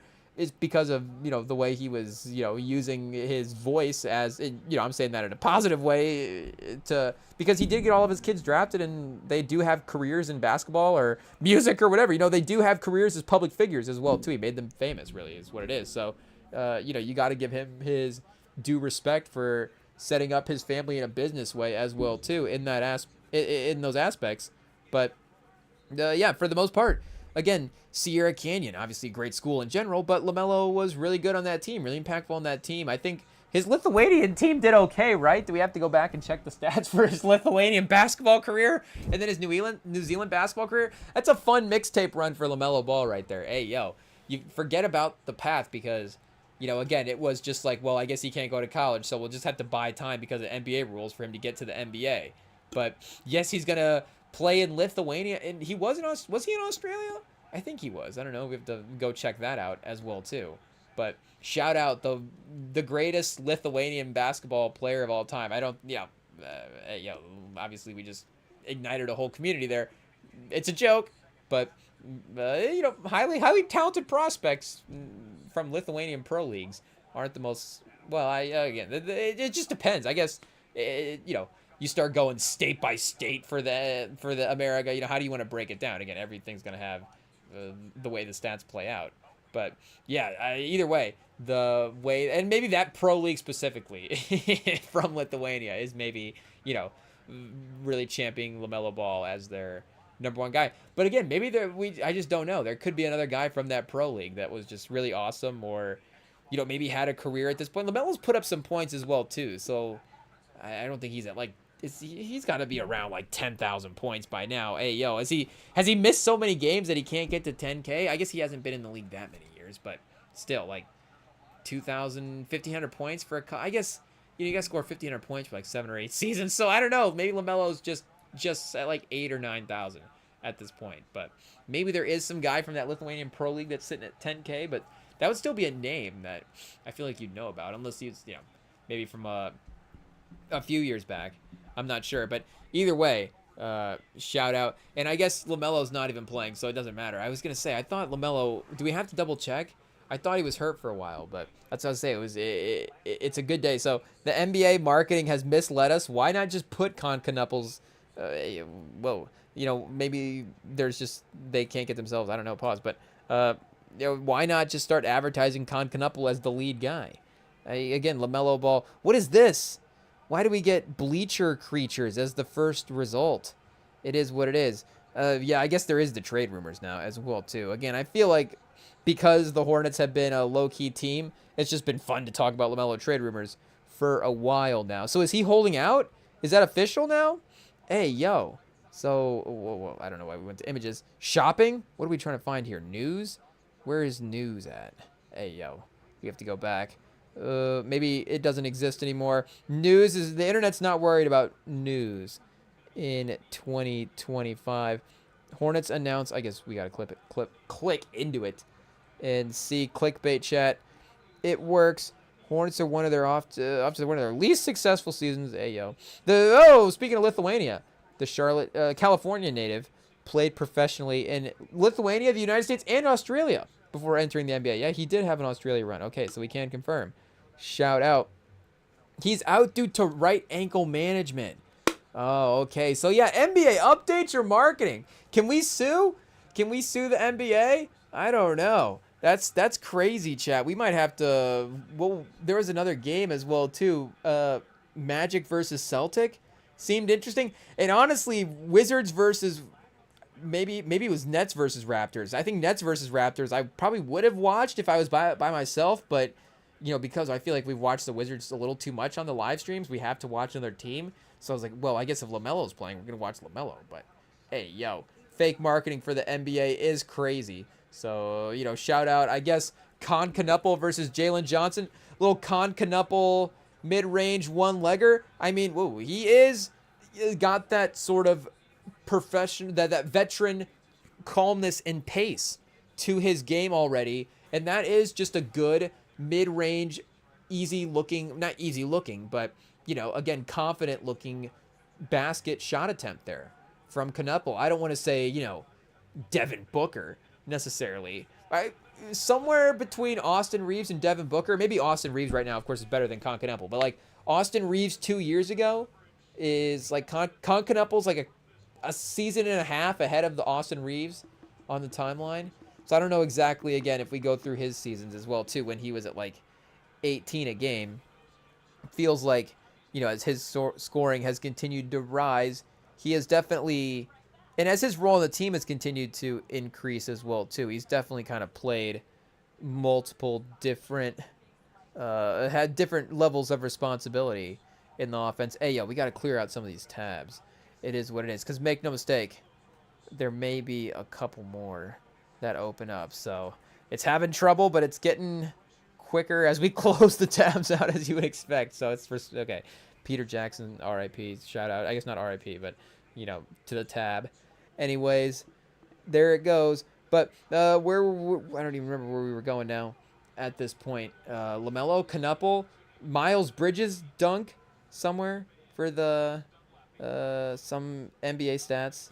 I don't know. Just maybe we just look up Knuckle stats here as well too, because as he takes off for the kind of first place rookie of the year voting as well too, his season continues to impress. Oh, and that's what we were gonna look up. We were gonna look up Austin Reeves stats, kind of over the course of his career to compare to see. And I think Knuckle is a little taller than Reeves as well too, so there is even that to benefit it as well. But I think offensively that is a good similar type of game that he can play. And again, Reeves was definitely started a little more key and definitely was, even obviously off the bench as like a couple of minutes a game type of guy. But that 12 to 13 point type of range, way off the ball type of scorer versus even now, again, Knuckle is still kind of developing and not going to be as responsible for stuff as you would assume he is later in his career, but still enough to be almost that 20 point a game range. And even so, more consistently over the last couple of games in that 20 point a game range as well too.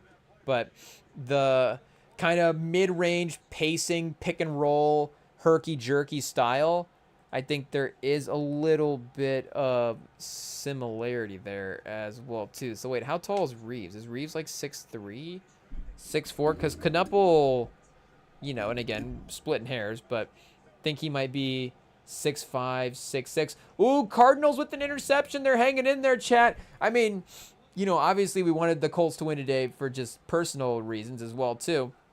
But we do want the Chiefs to make the playoffs. I don't know if we necessarily need them, like Chiefs fans, to make an AFC title run. I think Mahomes' legacy is kind of, and unless he really plays well in the playoffs as well too, not to say that this season's going to like affect his legacy. I just think this season kind of is what it is at this point.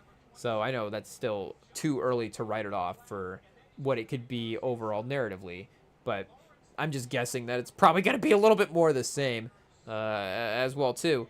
But it would be too crazy for us if Mahomes did just completely miss the playoffs. So with all due respect to Jacksonville and Trevor Lawrence and for them building on a good season, Travis Hunter is out for the year now, so maybe we would want him to be in the playoffs.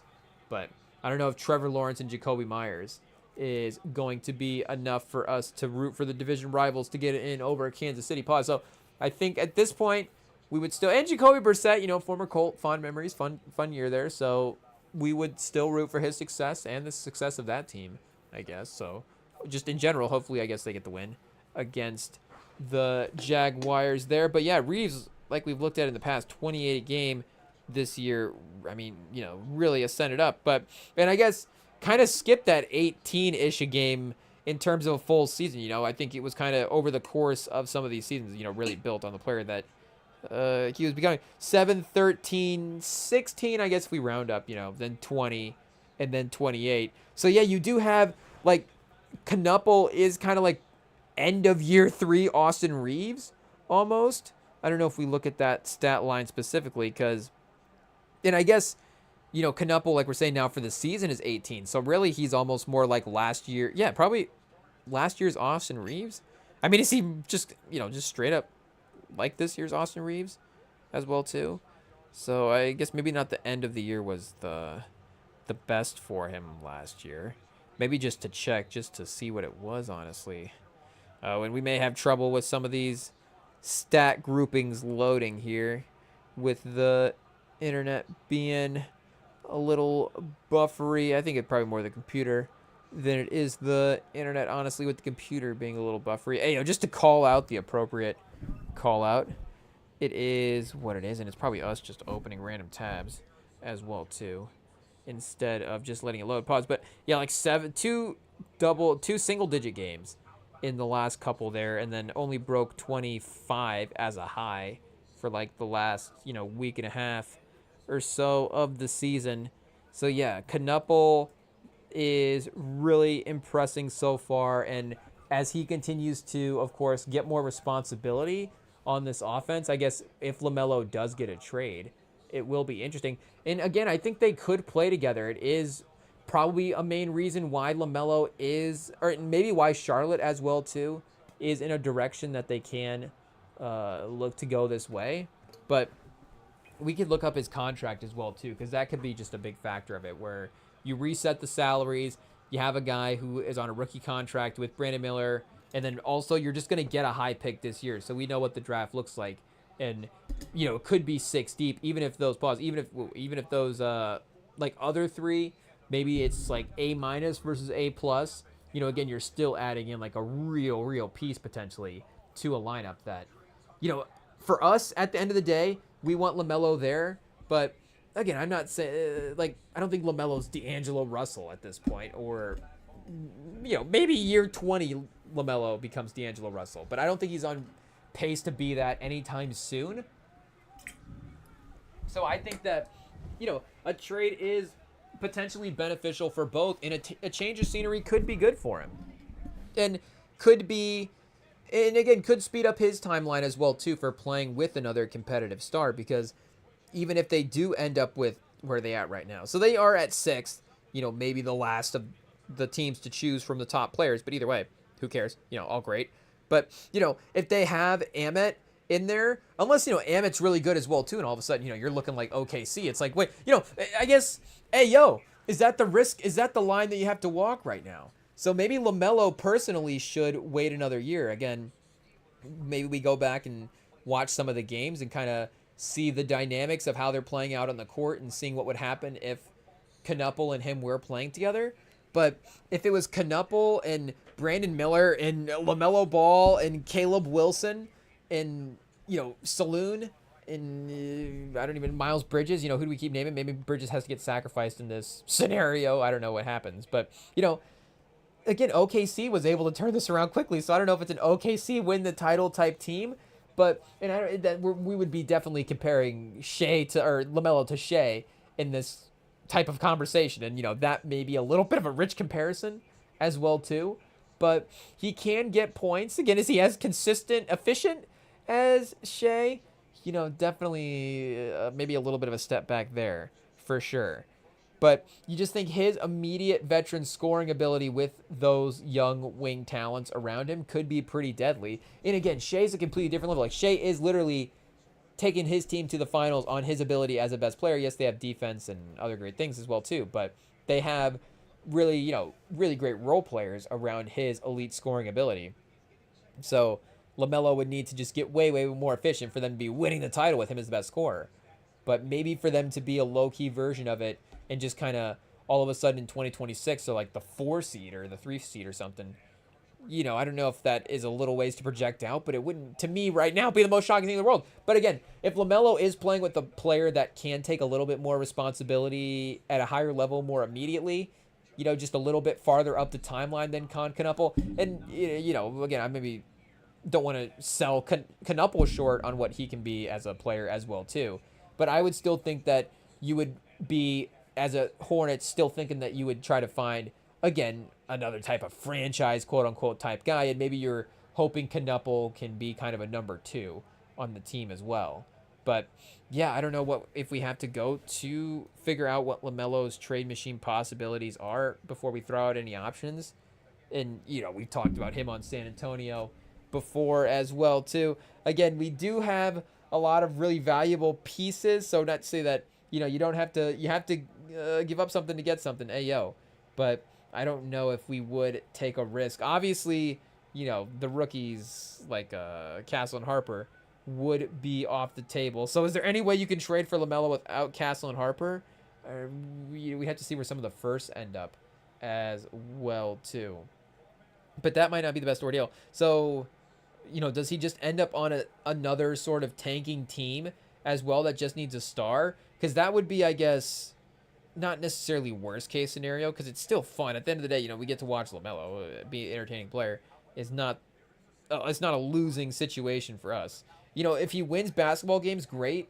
We're right because we call him a winning player. And if he doesn't, it's like, okay, he's going to lose basketball games, I guess, anyways, on the other side of that. And he's just entertaining in general. So it's a win to just watch him be an entertaining player. Here, let's see if we can get to the trade machine as well. I don't know why it's having trouble loading. Do we need to clear the cookies, chat? I'm not sure. The page is not fully locked in. Okay, here we go. We've got it firing up. I guess, is he going to be the #1 guy as well, too, on the trending trade player options? Let's take a look. He is. Whoa, him and Kuminga. Whoa, that could be an interesting trade straight up. Imagine. Kuminga does have, that valuable wing skill set. So is LaMelo worth the sort of high upside swing to give up? What I really do think Kuminga brings now is, it's funny that, even a couple months ago or even, a month and a half ago, I don't even know how recently we have to go back to think, oh man, just the sort of glitz and glamour of LaMelo could be more fun. But again, Kuminga really does bring a good baseline level of skills now, and then has really showed some extra potential on top of that. So, I don't know if that's a trade that would make sense for the Warriors to necessarily even do, but it would be pretty fun, potentially. And, speaking of D'Angelo Russell, I don't know, again, is that the trade? But if they are clearly okay with this type of point guard, maybe you bring in LaMelo as your other star for the for next to Cooper Flag. Maybe other people have thrown this one out in the past. I feel like other people have thrown Davis to Charlotte out in the past. Maybe it has to be that. And when I feel like I heard that one in the before and was like, oh, you're definitely, with all due respect to Anthony Davis, it's tough because both those guys are kind of injury type players as well too. So there is just the risk that due to games played, either one could get an interesting shape of the deal. But regardless, just because of the amount of years that you could get of LaMelo as well too, it'd be a sort of a risky centerpiece for centerpiece type of ordeal. Literally getting Davis as a centerpiece.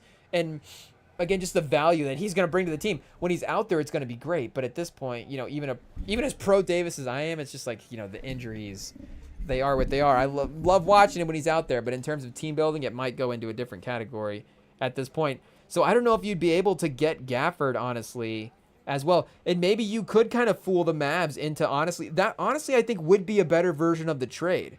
I think that is what you could do, because then you could split the contracts up as well.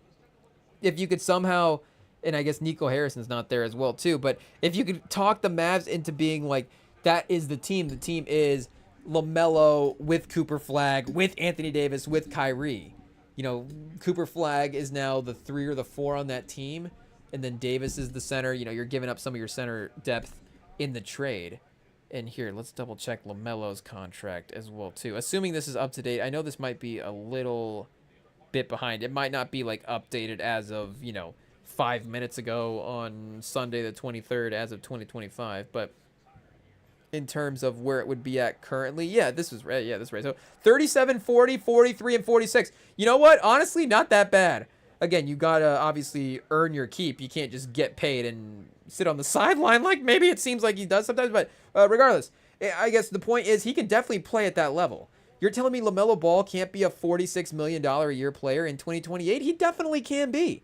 Especially with what $46 million is going to be like in 2028.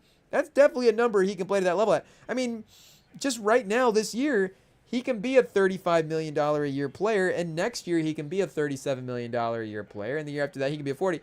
That is still very achievable. Again, just in terms of games played, you got to start going. Not to say that I'm, let's take away Anthony Davis's game checks. That's not what I'm saying here. I'm just saying if you're really having to make some tough choices in this NBA economy in 2025, NBA economy is brutal. Can Davis be a $62 million player in 2027? Yes, but it's definitely a little bit of a tougher ask. $58 million player next year is, a player that you're going to need out there a little bit. That's for sure.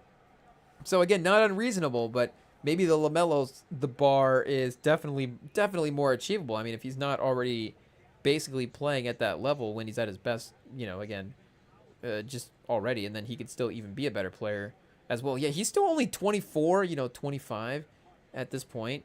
So he is still not even a guy. It's like, oh, LaMelo just starting to enter his prime. Like, he's still kind of 2 years away from just starting to, enter those prime years of his career as well, too.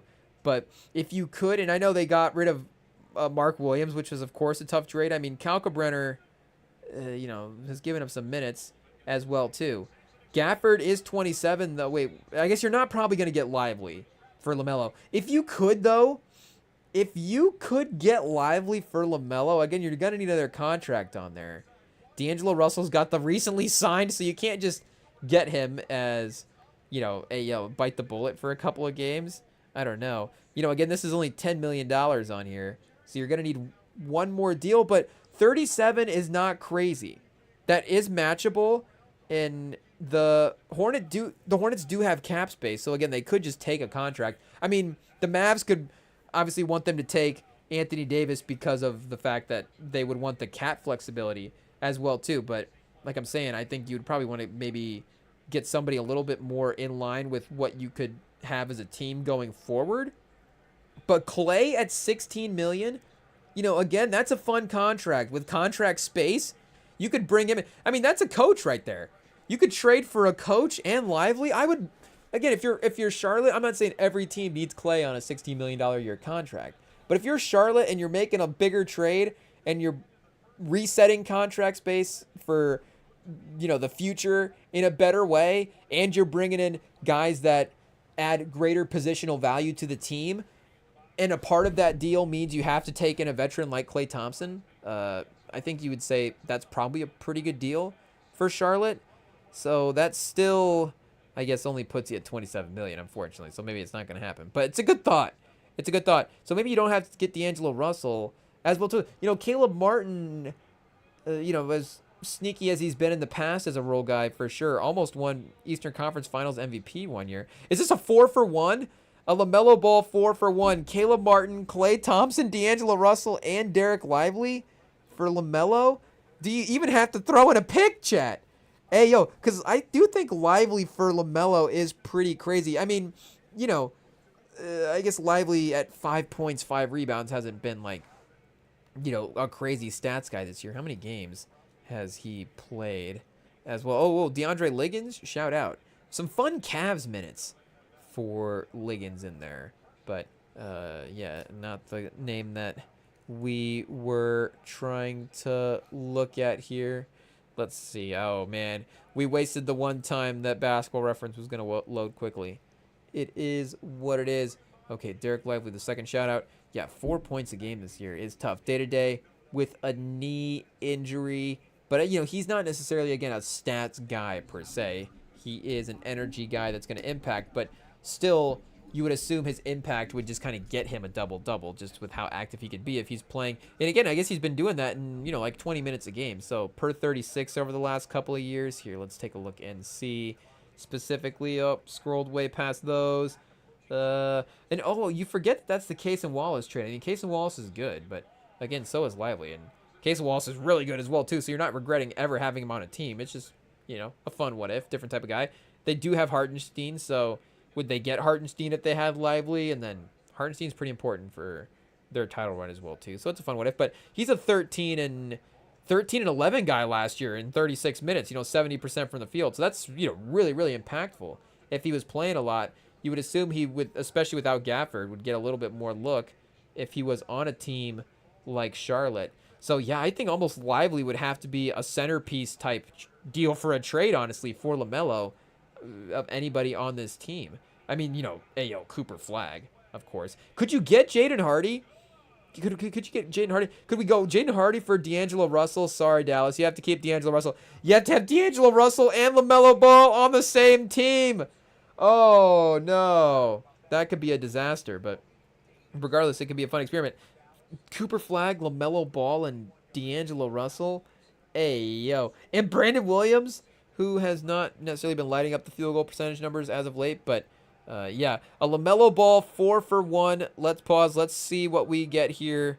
How strict the salary cap is going to be with some of these stuff. It's going to fail because it's got, well, I guess we took out D'Lo there, but Dallas unable to complete this trade since they're over. They're only able to take back 100% of the salary they sent out. Hey, yo, so we have to cut. Oh, we do have to be exact, chat. We're on the Jay-Z right now. We're $444,000 away. Hey, yo. So I feel like we're close enough to be like, can the league look the other way in some way? Like, what are the rules that can be bent here? What is the cash that can be exchanged hands to make that extra $4,000? The rule is if we're less than $500,000 away on the trade machine, we assume the league can make it work. You know, if you're $3 to $4 million off, that is still like that's a full contract. Pause. So you can, you know, you can adjust and maybe get a little bit closer. But if you're less than a player contract, if you're a G League contract, there's probably other contracts that we can compare that to, but we're not going to because that'd be disrespectful. But if you're a G League contract, yeah, then worth of the trade, the closeness, as we stumble through that, you know, if you're less than $500,000 within the trade, like we said, it we'll consider it close enough. But Bridges, I guess, would not be in the trade because that'd be too much money the other way. But maybe Washington, I don't know, Washington back to Charlotte for LaMelo could be kind of a funny outcome as well too. Maybe PJ Washington, Clay, and Lively is kind of a lot, but again, Dallas is not necessarily good this year, so what do you need PJ Washington for? And he just recently signed as well too. What is he on? So not a crazy deal, but for PJ Washington, you never know what that could look like. $22 million. But that is one of those deals that even if PJ Washington's not playing, just having a $22 million contract, like you could find that useful at some point. You could be like, wait a second, we need to make a trade for a player that's on a bit of a salary and who's just kind of a random number we can chuck in there. Oh yeah, we have PJ Washington making $21 million a year, and also maybe those minutes aren't going to be as crazy as well. So I don't know if you do you have to like start swap, apologies, like, is the Grant what was the original trade, chat, for PJ Washington? Do you just undo that trade, send Josh Green back? That could be kind of fun as well too. Colin Sexton to Dallas could be interesting in this deal. We start getting really crazy here. Grant Williams maybe to Dallas could be interesting. But yeah, maybe Charlotte, and again, with them already having PJ Washington experience, pause, who knows? Would they take him back? But at least, long term, it's a little cheaper than LaMelo, and that's the tax for bringing in Lively as well too. So you're gonna have to extend Lively, but that would still, this does bring them outside of that $500,000 range. I think we're gonna be closer to $2 million off. So again, yeah, this is probably adjustable here. We can try to find a better combination of contracts to cut that $1 million down to, we get an extra 1.3 off of that. Again, that's that $500,000 range. So that's still not nothing here. 1.3. Do we have anybody on that? Kalkbrenner's at 2.2. Sion James? If you got Sion James and LaMelo, if you're Dallas, hey, yo, what a win, chat. What a win. Again, I guess Brandon Williams at 2.2 as well. Brandon Powell, Max Christie. Max Christie, though, is pretty good. So I guess that original 4-for-1 is kind of a baseline anyways. But yeah, this might end up being like a 3-for-4, 2-for-3 type of ordeal. But LaMelo and Cooper Flag could definitely be pretty fun for a couple years. Again, does that win a title? But at least you have a different guy right there with even a little bit more expectations than, again, respectfully, Con Knuppel. But also, Cooper Flag and LaMelo could just be a really dynamic group as well too. Phoenix, 10-6 right now. Do we call them the Indy of the NBA?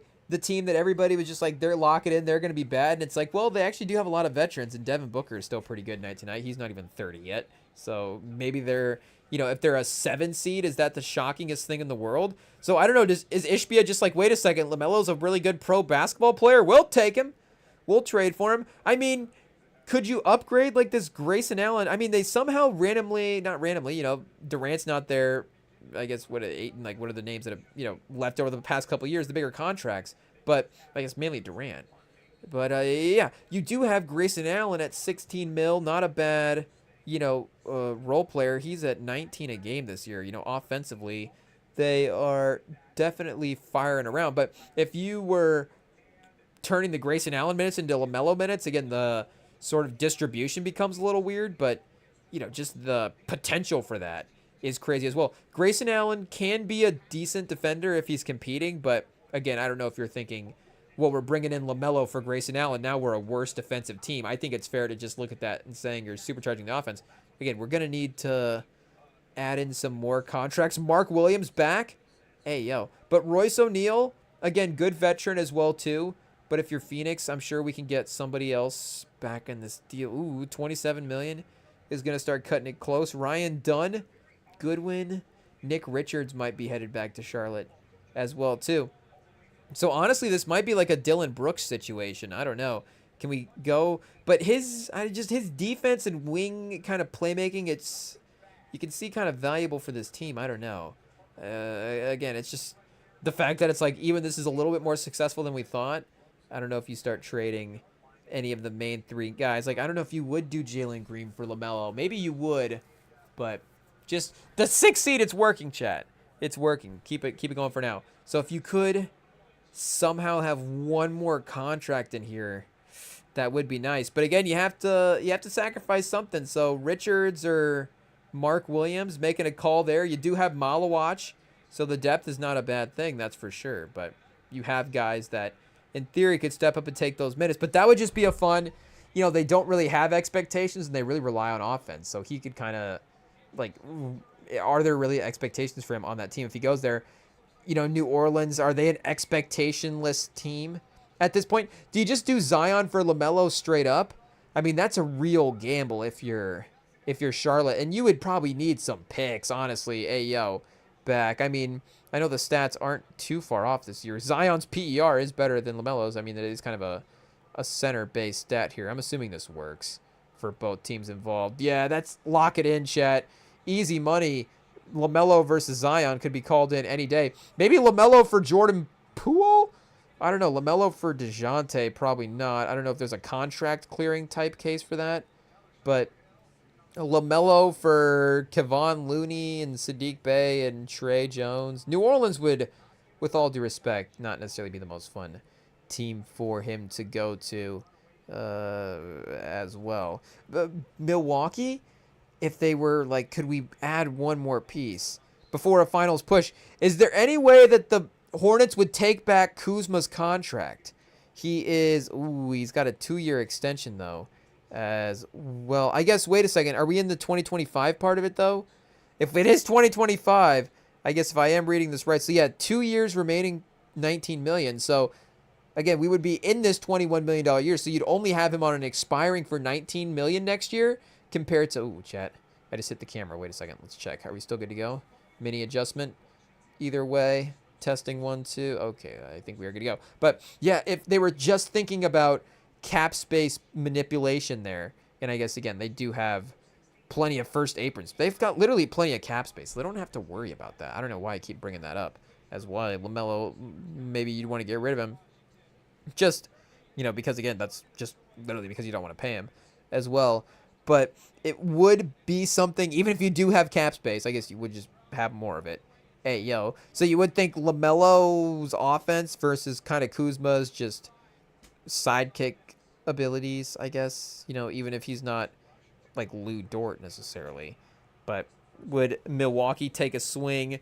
10 seed right now, maybe a little bit of a boost. Orlando, some offensive firepower could be interesting. Chicago was once the best team in the East. Have definitely evened out a little bit. Do you lean in offensively? I don't know. Vooch, an expiring contract would be interesting. 21 mil is pretty, gets you a good percentage of the LaMelo deal already taken care of there. Kobe White as well, too. you'd have to make sure that the agents are all in agreement of, hey, Kobe White is going to get traded to Charlotte, and we'll sign, like Kobe White's people will be like, yeah, we'll sign a contract, we'll make that work. But that could be interesting. Kobe White and Concanupple is not, a defensive lockdown backcourt, but that's a good offensive backcourt. So maybe you're kind of setting your bar a little bit lower at that point. I don't know. Can you get a pick back from Chicago? Portland's first round pick this year and their own. So you could get a pick in 26. They hold their pick in 27, 28, 29, 30, and 31. Does LaMelo have to be 2 first-round picks if Vooch and Kobe White for LaMelo is a lot of name value? So you may need picks just because, again, it's a name value, but it's still kind of instant regular season impact more so than maybe championship upside, but it's not going to need much more. Another defensive play by Arizona, or did we just go back in time? I don't know. I feel like we literally deja vu. It's still 14-17, so I guess either team not scoring since then is also not that surprising. But yeah, the Trevor Lawrence turnover train, I guess, continues today. Let's see. Do we have a fumble or an interception? Oh, an interception from the middle of the field. Budda Baker, great play, breaking over to his right and picking that one off. Hey, first of the interception for the season, they say, for Budda Baker. So, one of the higher name, like we said, safeties in the league for sure. And now starting to get the stat impact as well. Shout out there. They do need to actually turn it into points, though. Brissett, stop getting completions and get points at some point. Has a coach ever said that? That's our Pat Ewing coach quote of the day. I don't know. Shout out Pat Ewing, great coach. Hey, but that's the 3rd and goal. Just chuck it out of the back of the end zone. Okay, I thought the graphic on the TV said 4th and goal, but it is now 4th and goal, and that was 3rd and goal, where he chucked it out of the back of the end zone. That was Taysom Hill in the game for the Saints, so I think it was in for, trick play. He's not, I guess, the all-time starter now, but I don't know if that's the next move at some point here over the course of the season. I guess either way, I don't know how far we have to continue for LaMelo Ball trade machine. Not to say that we don't want to. We just do. I just don't know, do we double back like a deluxe at some point, or do we just commit and go all out? Pause. Oh, and the Browns. Hey, is that a run or a pass? We didn't see the start of the play there, but I guess Dylan Sampson got the touchdown. Dylan Sampson is a good receiving threat, though, so I guess I can't just assume that he is running this one in, but 66 yards. They've made a couple of good plays on the run.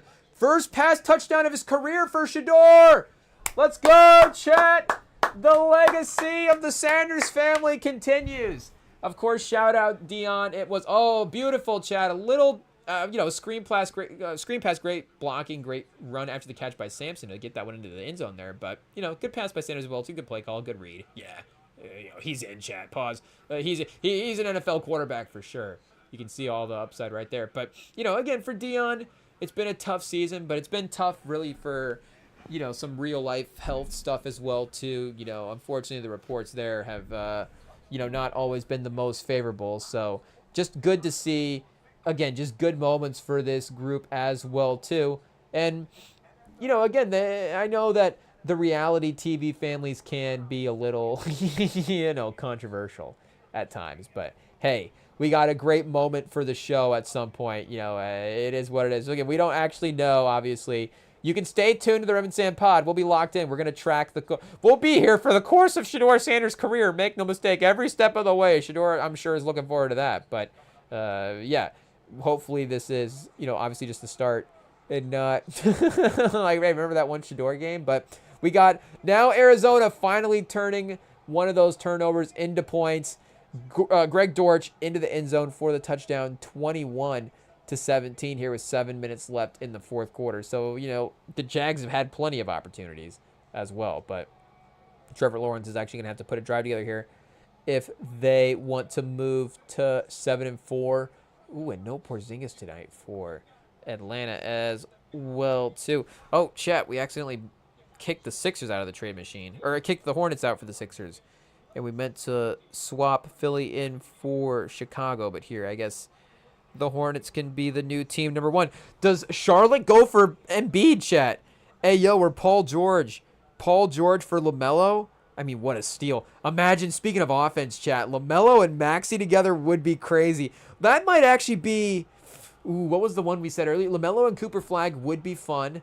But, again, it would be more fun than LaMelo, I think, or than Cooper Flag and D'Angelo Russell. So is it the most fun match made in heaven? Like, yes, these might not be the two best players in the league, but the chemistry is perfect. And, I mean, I guess I don't know why LeBron and Kyrie have to be the first people I think of, but I think that is a good...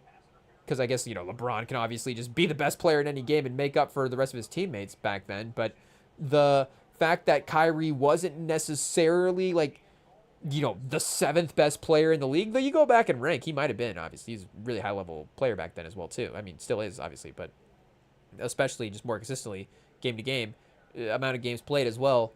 That was, right up there with the peak of his career. But either way, the him and LeBron pairing was combo was perfect, and his ability to step up in those big moments was obviously there as well too. So I guess point being, could Maxey and LaMelo Ball be that combo, chat? Hey, yo, I'm sure that Tatum and Brown, they are a little bit of that. Like, is Brown necessarily, he is an all-NBA level guy, so again, you start, getting a little bit difficult with how you want to rank everybody. So it's like, okay, you're basically close enough. But either way, the combo there between Maxey and LaMelo could be pretty interesting, even if they would have to score 180 points to win, or LaMelo to Miami to revive the career. Norm Powell? LaMelo for Norm Powell? Is Norm Powell that good? I'm not sure. LaMelo to Detroit?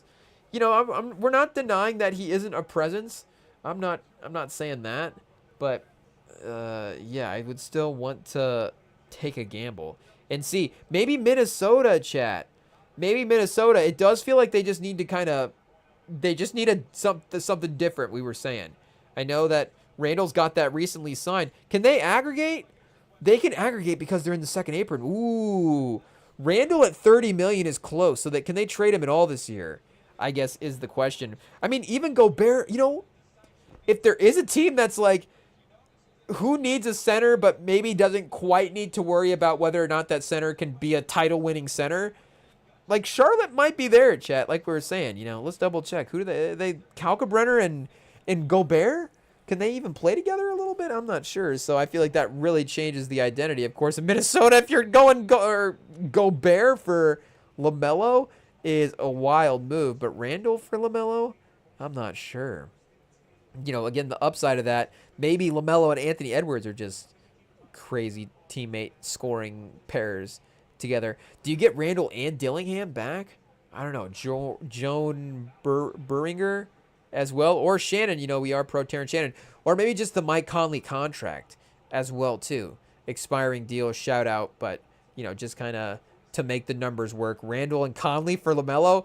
It feels a little bit like a low value. Somehow this is going to be a lose-lose for both teams. Like, the Timberwolves both stole LaMelo from Charlotte, but also it doesn't make the team better. But also Randall with these guys, it could just end up being like a great scenario as well too. Again, they don't really have front court players like that, so him being a playmaker from the front court could really be an interesting, like, could Randall, and again, it's all expectations, so I don't expect Randall and Knuppel to win a title, so immediately any success they have is like, ooh, that's kind of fun. But are Randall and Knuppel a little more well-suited to play to each other's strengths than Randall and Edwards? And Knuppel, again, I don't know if I'm going to get canceled for saying this. He's a little closer to Jalen Brunson than Anthony Edwards, but I think there is the herky-jerky kind of style of play, slow it down, maybe not necessarily as aggressive, straight-line athlete driver the way that Anthony Edwards is. Stylistically, I think he would fall a little bit closer on that Venn diagram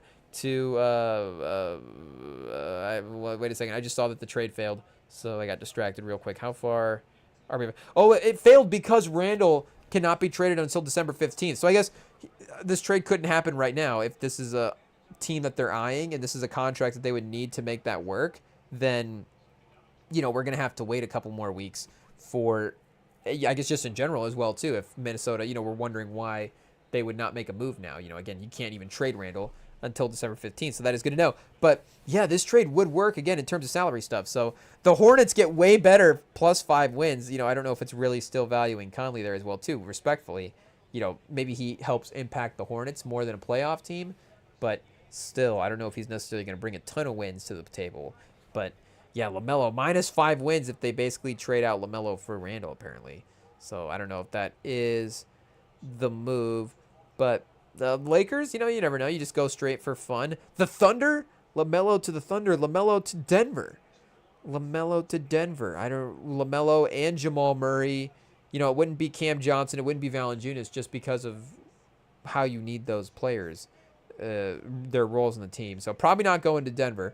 But LaMelo is not a, hey, where is the destination for him type of guy. A ton of teams out there would love to take a chance on him. Again, I don't think that contract is that bad. And yeah, I don't know if you're going to say some stuff about, his play style of maybe being a little too aggressive, center, he kind of self-centered. I don't know.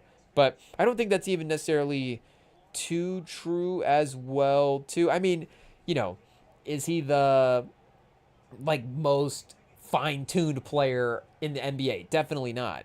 But that kind of loose pause, that just casualness that he plays the game with is, the good and bad and the take that you have to have. It is the player that he is, and it lets him make good plays, but also he's just going to have those. I mean, Steph's obviously Steph as well too, so totally different. But he is, he's a guy that's had success and has also had a play or two in a course of a game where he'll just have a bad turnover, he'll have a bad pass, he'll get to dribbling too much, and he's not afraid. At the end of the day, I guess it's more like Steph is not afraid to do those things and have those moments happen and just say, hey, next time it's not going to happen, and I'll make 10 of them happen. If 2 of them don't happen, at the end of the day, that math's okay, and I'm willing to live with that. From a dribbling standpoint, again, would Kyrie ever have a dribble move where he necessarily dribbled off his foot? Maybe a little bit more rare. I don't know if he necessarily attempted the passes that, Steph would as well, too. And maybe sometimes Steph, again, overcomplicating as well from time to time. But, again, LaMelo is gonna, and, maybe you need to make him, is he gonna? Chet, is that the comp we're saying? LaMelo is gonna. Steph is Drake. No, LaMelo is going to, have those maybe turnovers and those kind of, again, not just those maybe turnovers. Those are obviously some of the worst plays in basketball, but he's going to hopefully get a little closer to the 10 good plays to kind of 2 turnovers than he is maybe in a 5-2, 4-2 type of ratio. I don't know what the vague ratio is, or if we literally just look up assist turnover ratio as well too. But he can play, to me, in that guy who's a good player but is just going to have a couple of moments that you have to live with. And maybe that's also everybody as well too. But just because he takes those chances doesn't mean, again, he's not necessarily a winning player or can't have winning impact.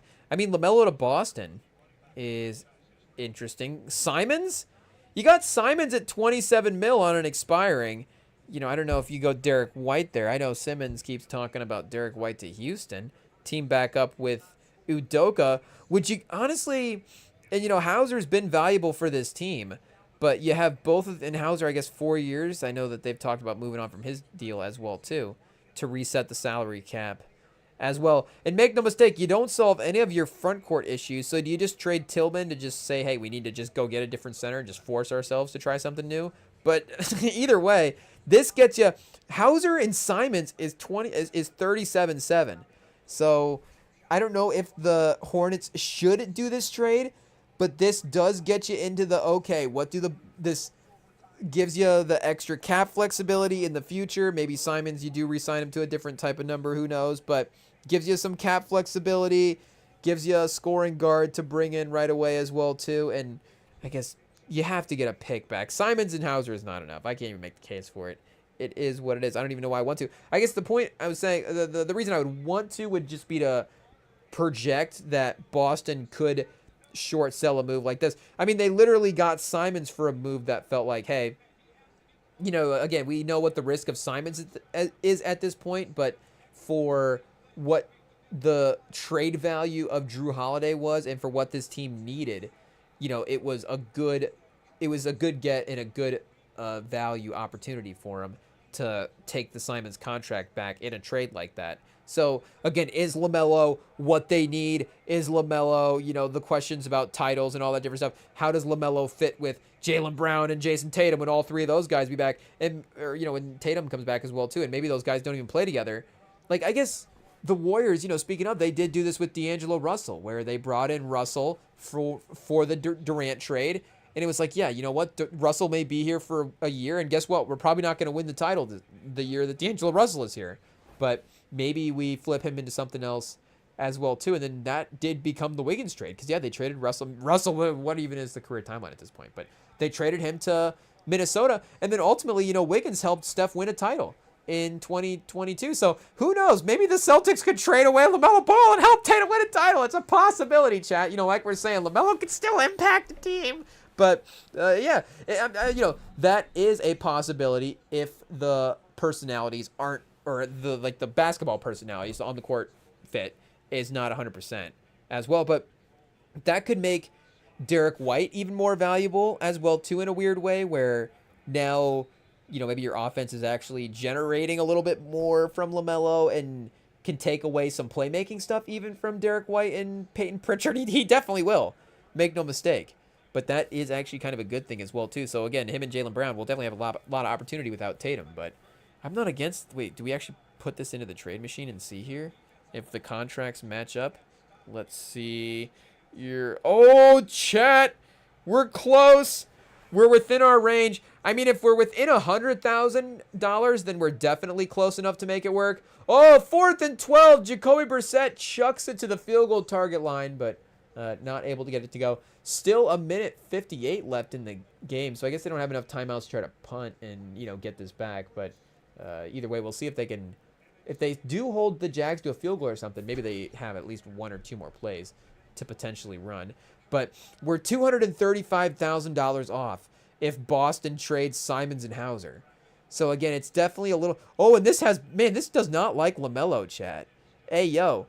This has Boston at 3 less wins if they give up Hauser and Simons. I actually think, again, for what this team is this year, it's not a terrible trade, honestly. Hey, yo. So, is there a sneaky center? Can you get Kalkbrenner back for the Boucher contract? I don't know how you make this work. Benoit? Get Benoit for Kalkbrenner? What are you willing to risk here? Shireman for Kalkbrenner? A little white-on-white crime? Pause. Peyton Pritchard to the Hornets? Ooh, if MJ was on the team, that'd be the centerpiece of the deal, honestly. He's like, can I get Pritchard and Shireman and Max Shulga? I don't know. But, yeah. That's interesting. That is interesting. And again, him as the third option to Tatum and Brown is kind of fun as well, too. If you don't have centers, chat, don't worry about it. Just go get more guards is always been the philosophy we have here on the REMINGTOM pod for building out these teams. It is what it is. But we will take one more quick break, and then we will be back for the final stretch of the show here as we finish up some of the NFL late game windows, follow along to a little bit of NBA action, and we do have family in town for the holidays, so maybe we dip out a little bit early to go see them. I don't know. We'll see how, I guess, high intensity the football gets here as well, too, which is the case whether or not, family's in town always, right, chat? It's like, okay, well, I guess if this football game's close, we're not visiting anybody. It is what it is. But we'll be back. I guess we're visiting with the chat, with, hanging out. Hey, yo, it is what it is. If, So I guess maybe that's the advantage. Like we're saying, we can all watch games like you don't have to necessarily have the person around too. But I guess, maybe there's a Rem and Sam pod watch party as well too. I guess in a sense, IT is kind of that a little bit. Oh, chat! We got a sketchy telestrator from the Browns game. Hey, yo, maybe we go to break on that and see if we get a screenshot. Shout out. Shedeur Sanders on the offense and a sketchy telestrator on the defense. Hey, yo. Pause for the announcer there. But we'll be back, chat, right after this. Don't go anywhere. NFL Week 12. More right up next.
All right, chat, we are back, and let's get back on an NFL focus here. Hey, yo, did we bump the camera while we were out, or were we just slouched? Here, let's get back into our slouch position real quick. Okay, so that was, I guess, pause. I was going to say angle number one. Camera number one. Here, let's see if we can move it to a proper posture, seated position a little bit more. Pause. Okay, maybe this is a little bit better suited for this as well, too. Okay, back to NFL focus here because, I mean, make no mistake, we were immediately supplied with just much more content. I mean, you know, while we were on break there, just Liam Cohen in one play just, you know, continues to fascinate. You know, the guys that, and you have to give them respect. In some ways, you assume it's how, you know, you're able to get to the level that you are, is that it's not necessarily a commitment to say that, again, everything that Liam Cohen has ever done every step of the way is the right move, and he's just always, you know, again, committed to his stuff and has always made the right move. It's just his commitment to whatever it's going to be, even if that commitment is just, you know, perseverance maybe. And he's just going to commit to, you know, sticking with it, pause. And, you know, at someday he's going to make it as a coach. And he has. He's an NFL head coach. But, and he's not the only one. It's just, it's the most instant recent example that just happened.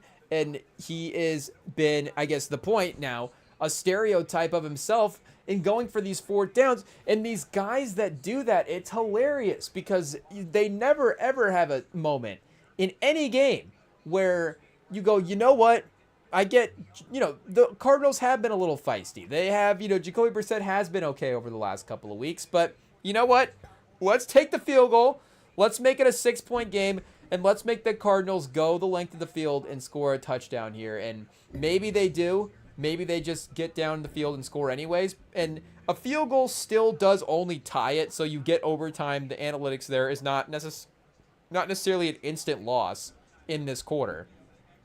And I guess also the fact that Arizona doesn't have any timeouts as well too. Hey, yo, we're locking back into the game scenarios. It's just maybe more so than, again, what did the analytics say? Because they did also show the win percentage before they even ran the fourth down play. So again, before the result of the fourth down play even happened, and not to say that win percentage is everything, but just it was at 93%. So it was seeming like the vibes, if that was another thing. If we don't call it win percentage, so we call it vibes, then it's more respected for some reason. If it's not a stat, but if it's a feeling, pause, then it's more respected. That would be only in football maybe that could actually work, but sometimes you never know. I guess like anything, you know, you just have to have the conversation and see what's going on. But the fact that it's never just take the field goal, it's never just make not the easy play, but the safer, not even the safer play, but I would say the old school, because I don't know, is it safe to take a field goal and have your defense make a step? I guess, I don't know. You're trying to win, so to me, there's safe is a little irrelevant. Again, it's like it's a winning or losing decision, maybe not necessarily and I get there is, you know, going for a fourth down is quote unquote maybe more aggressive, and that would be, I guess, maybe the statistical, like we're saying, back to the stats, safety would be in the statistical variations in the outcomes there versus field goals versus, again, fourth down attempts or whatever. But just never these maybe new school guys, I don't know, it just, we go back in the 80s and 90s if guys just kind of like stuck to their ways like this, and maybe, again, it was different things than just fourth down play calls. But even Dan Campbell will be like this. And again, the Lions are a talented team. They're able to make plays. You know, Jahmyr Gibbs today is able to have like 270 scrimmage yards and get a big run at the end of the game and win the game for him. But, you know, Dan Campbell has always been able to, or has always just been the more aggressive guy. And why are they, oh, chat, oh, Michael Wilson with a crazy play that we're calling it the Chase Claypool. Oh, chat, he gets the 1st and goal pass from, it's not actually quite 1st and goal. I guess there we go. 1st and 10, the correction on the stat sheet. He gets, oh, we got drama, chat. Let's let this play out. Okay, incompletion, 6 seconds left. Arizona's going to have to take a field goal, and I guess we can catch up here on what just happened. Brissett threw it down the field to Michael Wilson, beats the receiver one-on-one. Great route. Oh, got him to bite on the stop and go. Brissett could have probably even let him into the end zone, but just a little bit underthrown. The defender makes the tackle. Michael Wilson getting up and spinning the football in celebration. Buddy, you got no timeouts. There's 20 seconds left. Oh, chat. I didn't know Chase Claypool was this influential, but hey, yo, I mean, he was pretty good there for a second. And, oh, man, just clowny, just posterizing somebody in the Nets versus Raptors game. To mention that, the Cardinals do get the field goal, chat, to tie in the timeout. So, they were close enough even as well to maybe even argue that a touchdown, they could have maybe even scored a touchdown there. Who knows if Michael Wilson doesn't spin the football. But, a field goal wouldn't have tied the game, obviously, if you take the field goal and make it on the other side. So, again, there just has to be a commitment at some point to win the game. And the commitment seems to be more to the analytics. I know that's probably not, the most original take on the analytical coaches.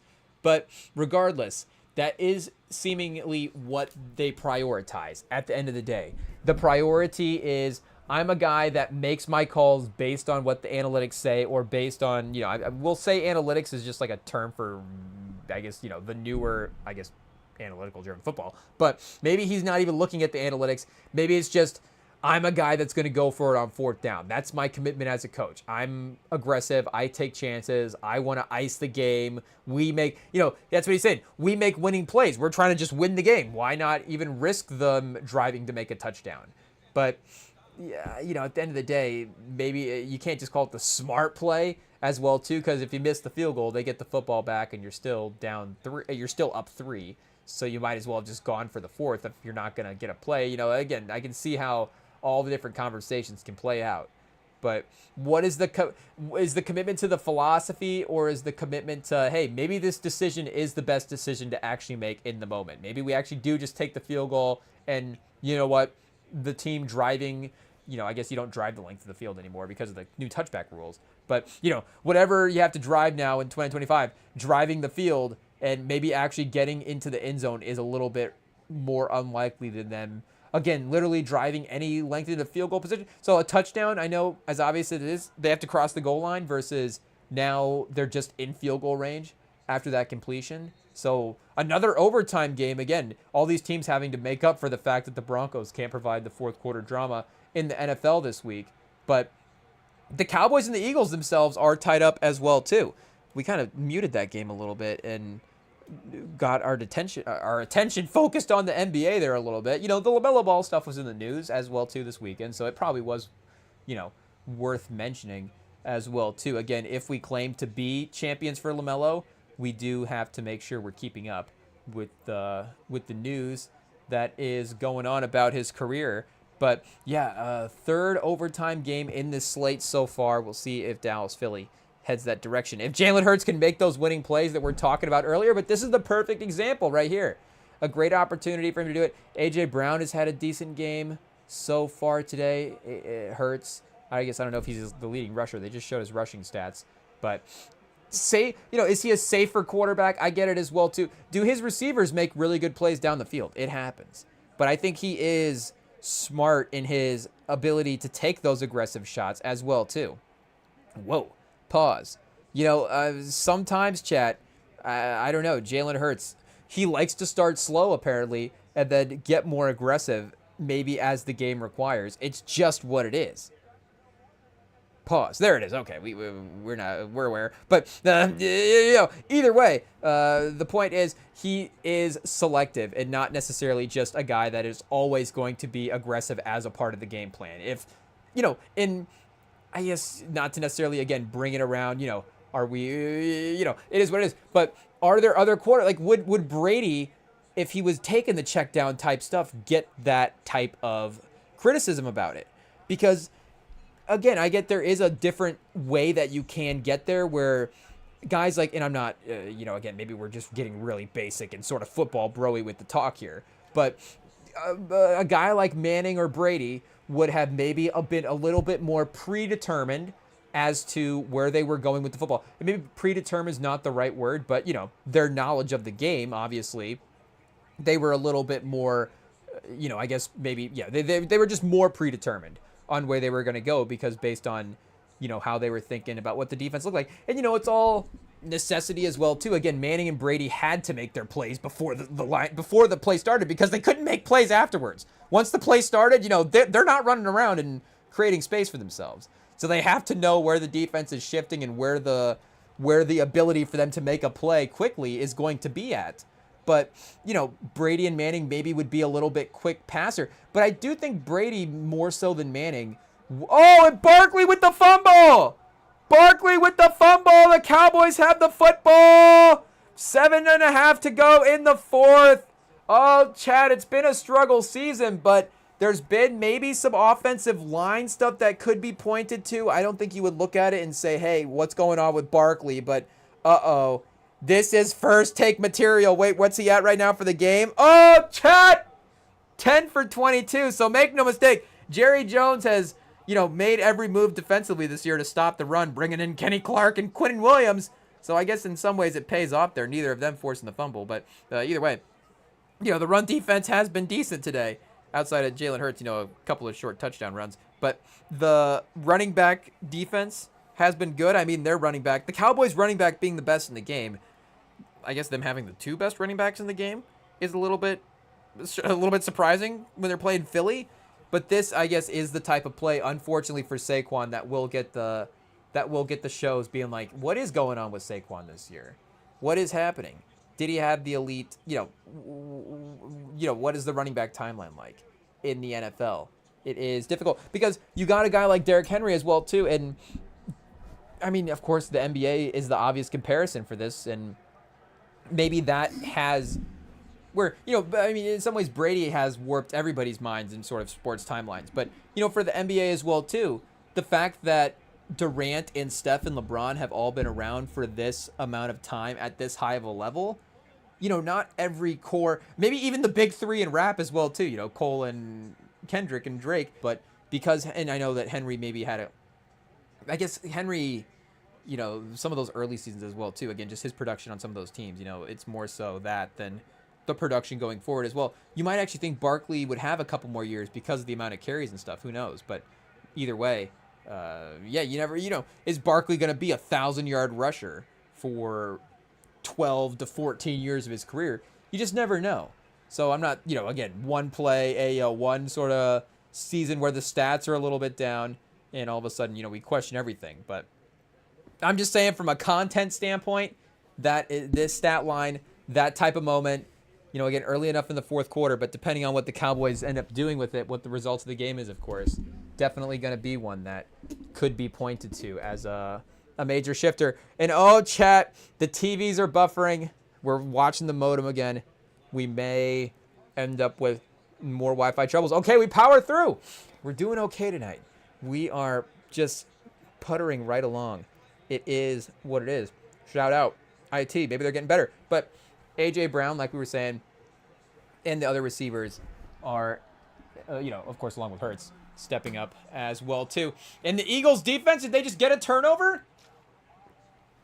I think maybe it was a tackle and just, incompletion? What happened here? Let's see. Just a drop. Turpin on the screen. Hey, we were going for the water bottle there. It is what it is. And, speaking of, they just showed the stats for that Cardinals-Jazz game on the bottom of the screen. Or Cardinals-Jazz. Cardinals versus the Jags. Hey, yo. I don't know. Trevor Lawrence is the Lowry Markkanen of the NFL. Feels a little disrespectful to Lowry Markkanen, to be honest. But, I don't know. Do they kind of look alike? They don't really, but for some reason there is a similar vibe between Trevor Lawrence and Lowry Markkanen. I don't know. Tall, blonde men. Hey, yo. It is what it is. But the Markkanen doesn't have the hair. He's never had like a long haircut, and he's got the curly hair as well too. So I think it would be a little bit different. But does Markkanen have curly hair, curly blonde? I don't know. But I guess we don't have necessarily a a hair of like a 2K customization no path for every player in the league. What hairstyle is every player rocking? I don't even know what they have hairstyles listed as now well too. Is it just like hair 35? Is Markkanen just hair? What does hair 35 look like in NBA 2K? Who knows? But either way, I don't think Markkanen and Trevor Lawrence share that. But the builds I feel like wouldn't be too far off. Either way, just a little bit taller, and all of a sudden Lawrence is in a Jags jersey. Who knows? If they could do some TikToks together, I feel like. Some type of identical type. Is there some identical twin TikToks out there? Hey, yo. I don't know. Maybe not for Markkanen and Trevor Lawrence. But either way, we'll see. Hopefully, for Barkley's sake, the Eagles do force the Cowboys to punt there, so it is going to be them holding off of that turnover. No points off the turnover for the Dallas offense, but killing a drive, of course, in the fourth quarter is not a desirable result here. If you're Philly, the return. Oh, chat! Oh, he fumbles the return. Was that Barkley? So I thought Scott Hansen just said Barkley. Hey, they had it in the split screen, so I couldn't really see who the returner was. At some point, the game just gets a little too tiny from where we're at. We can't really see what's going on, but I guess you can see what's going on, but the details, get a little blurry. But, it wasn't Barkley. Okay, another Wilson, I guess, dropping the ball late here. Pause. But, swarming defense by the Dallas special teams. You got to give him credit, but, oh, man, Hurts is not having necessarily, I guess at this point, we're just pro Hurts, pro Hurts, and pro A.J. Brown. It is what it is. I mean, hey, if Philly fans want to sit here and keep complaining about Jalen Hurts, guess who will take him? I'm sure, Miss Irsay is out there. Obviously we know she is out there on the sidelines watching all these games locked in. I mean, she knows that Jalen Hurts is a great quarterback. I mean, she was out there obviously scouting Sauce Gardner, which we should mention as well too. I mean, that trade was looking pretty impactful today as well. Sauce Gardner held Rasheed Rice scoreless, not in fantasy anyways, but he did keep him out of the end zone in real life. I think Rasheed Rice did have a pretty good day, but at the end of the day, they didn't give up a touchdown, and I guess we lost, so it is what it is. But and I think Rasheed Rice got a play late that we'll have to go back and double check. Was that Sauce Gardner on that play? Hey, could be a little bit of a haul that the Jets got. This first round pick, like we said, it's going to be a later first round pick. The 30 to 60 range is obviously different in the NFL than it is in the NBA. That 30 to 60 range is still like really good draft picks, and even still after that as well too. Really good draft picks. I mean, everybody's a really good draft pick. Shout out, you never know. But the 2027 first could be risky. So I don't know if we're going to be able to get Jalen Hurts now that we gave up our 2027 first. We're going to have to give up the 2028 and the 2029 and the 30, and we're just going to turn into the Clippers at this point. Who's Shea that we can start trading? Is Anthony Richardson Shea? Do we have to trade him to get Jalen Hurts? I don't know. Howie Roseman, that's the deal. Imagine Howie Roseman's like Anthony Richardson. I still believe Jalen Hurts, and I guess it would be Richardson and 5 first-round picks for Jalen Hurts. I don't know what the deal is. I guess that's the NBA version of the deal. But the NFL version, maybe 3 first-round picks and a second or 2. Who knows? But, yeah, Philly fans, you know what I say about your complaints for Jalen Hurts? Quiet down. Hey, I mean, Philly fans, of course, there could just be a, that could just be a thing that other fans are saying to you out there. But, if you want to be a passionate fan base, you're never going to have us saying that that's a bad thing, even if there is other ways that maybe it goes a little bit over the top. It's like, hey, there has to be some excited fan bases out there. So I guess Philly's one of them, really showing out their passion. But pause. But in terms of the dialogue and in terms of the players that they have dialogue about, like, quit complaining about Jalen Hurts. Hey, this guy's won you a Super Bowl. He's taken you to 2. He is a definite franchise. I mean, there's literally nothing else you have to do to be a franchise quarterback. He has accomplished those levels. He continues to be, I don't want to get now too hyperbolic and just randomly feel like, we always have to defend Jalen Hurts against these random haters out there. And, again, I don't even know if they're really haters on Jalen Hurts. And if the overall ranking at the end of the day, it's like, okay, we still all kind of have him at the 5th best quarterback in the league. It's just kind of how we view it. But at the, it still feels like he does not get as enough of just praise as being a great quarterback as some of the other great quarterbacks. And again, you may, obviously this season may be a little bit different, but in the past, you may have tiered it up as those 3 guys are as the top 3, Mahomes, Allen, and Lamar. And then maybe Burrow is that 4th guy that, if he's healthy, he can be in that level. But I just think, honestly, it just has to be maybe Burrow and Allen as like a tier by themselves. And maybe Stafford is in that tier as well, too, of these guys are, maybe if those 3 guys are really playing at their level, again, we get how special those players are. But those next 3 guys, again, are like every bit as quarterback impactful as those 3 guys. Even if sometimes the individual play to play. But again, even like Stafford himself, like play to play can be as fantastic just a quarterback, if you want to be as basic as saying a highlight level quarterback. can be as fantastic at making highlight level throws as any of those guys. So again, you would never say that in a game, if it's Mahomes, if it's any of those top 3 that I just mentioned, and again, the Mahomes factor, you know, that might honestly be the Tuesday episode at this point, is looking into that. 4th and goal, do the Lions just not get into or the Lions? Hey, yo, Chad, as we continue to just butcher names here. What games are we even watching? What week is this? But the Cowboys just not get in the end zone? Hey, yo, did they just, I think the Eagles just got a turnover on down at the half-an-inch line. Oh, man. His butt was in the end zone, but I don't think the ball was by his butt. Hey, yo, we might have to just shut down the live stream now. I'm not sure. But good find by Prescott under pressure underneath. Just, was that Pickens? Just barely too short, Chad. Oh, man. I don't know. Has Pickens ever had that problem before? 3rd and 4 in overtime, and the Cardinals get an incompletion. Brissett, again, with a decent pass over the middle on a little slant.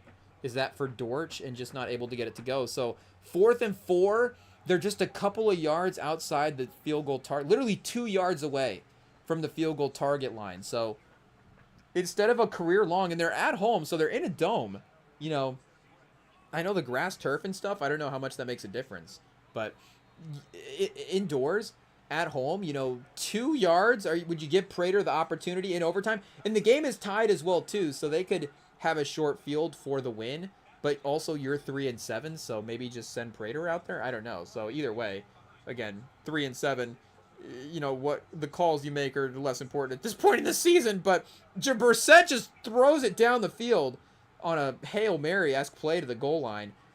I don't know if there should have been a pass interference there or not. The receiver definitely got sandwiched between the 2 defenders there. But a randomly aggressive play at the end of the game. I think Gannon was just ready to go home, honestly. And get out of there. He's kind of eagerly running towards center field, and I immediately just head to the locker room and then immediately out of there. And I don't think Gannon's like Gannon. I don't think he is a. I don't think that was not a good drop, Chad. Wait, let's see if we can get it right. Gannon. Nope. Wait a second. Take 3. Gannon. Maybe a little bit better. I'm not sure. Do we have to look up the Gannon drop? We'll have to see. Gannon. I don't know. We'll workshop it and retake it. I feel like it shouldn't be that difficult, but you know, hey, that's why. Is that Summerall? I think it might be Summerall. Here, let's, I guess, double check it anyways. Gannon drop?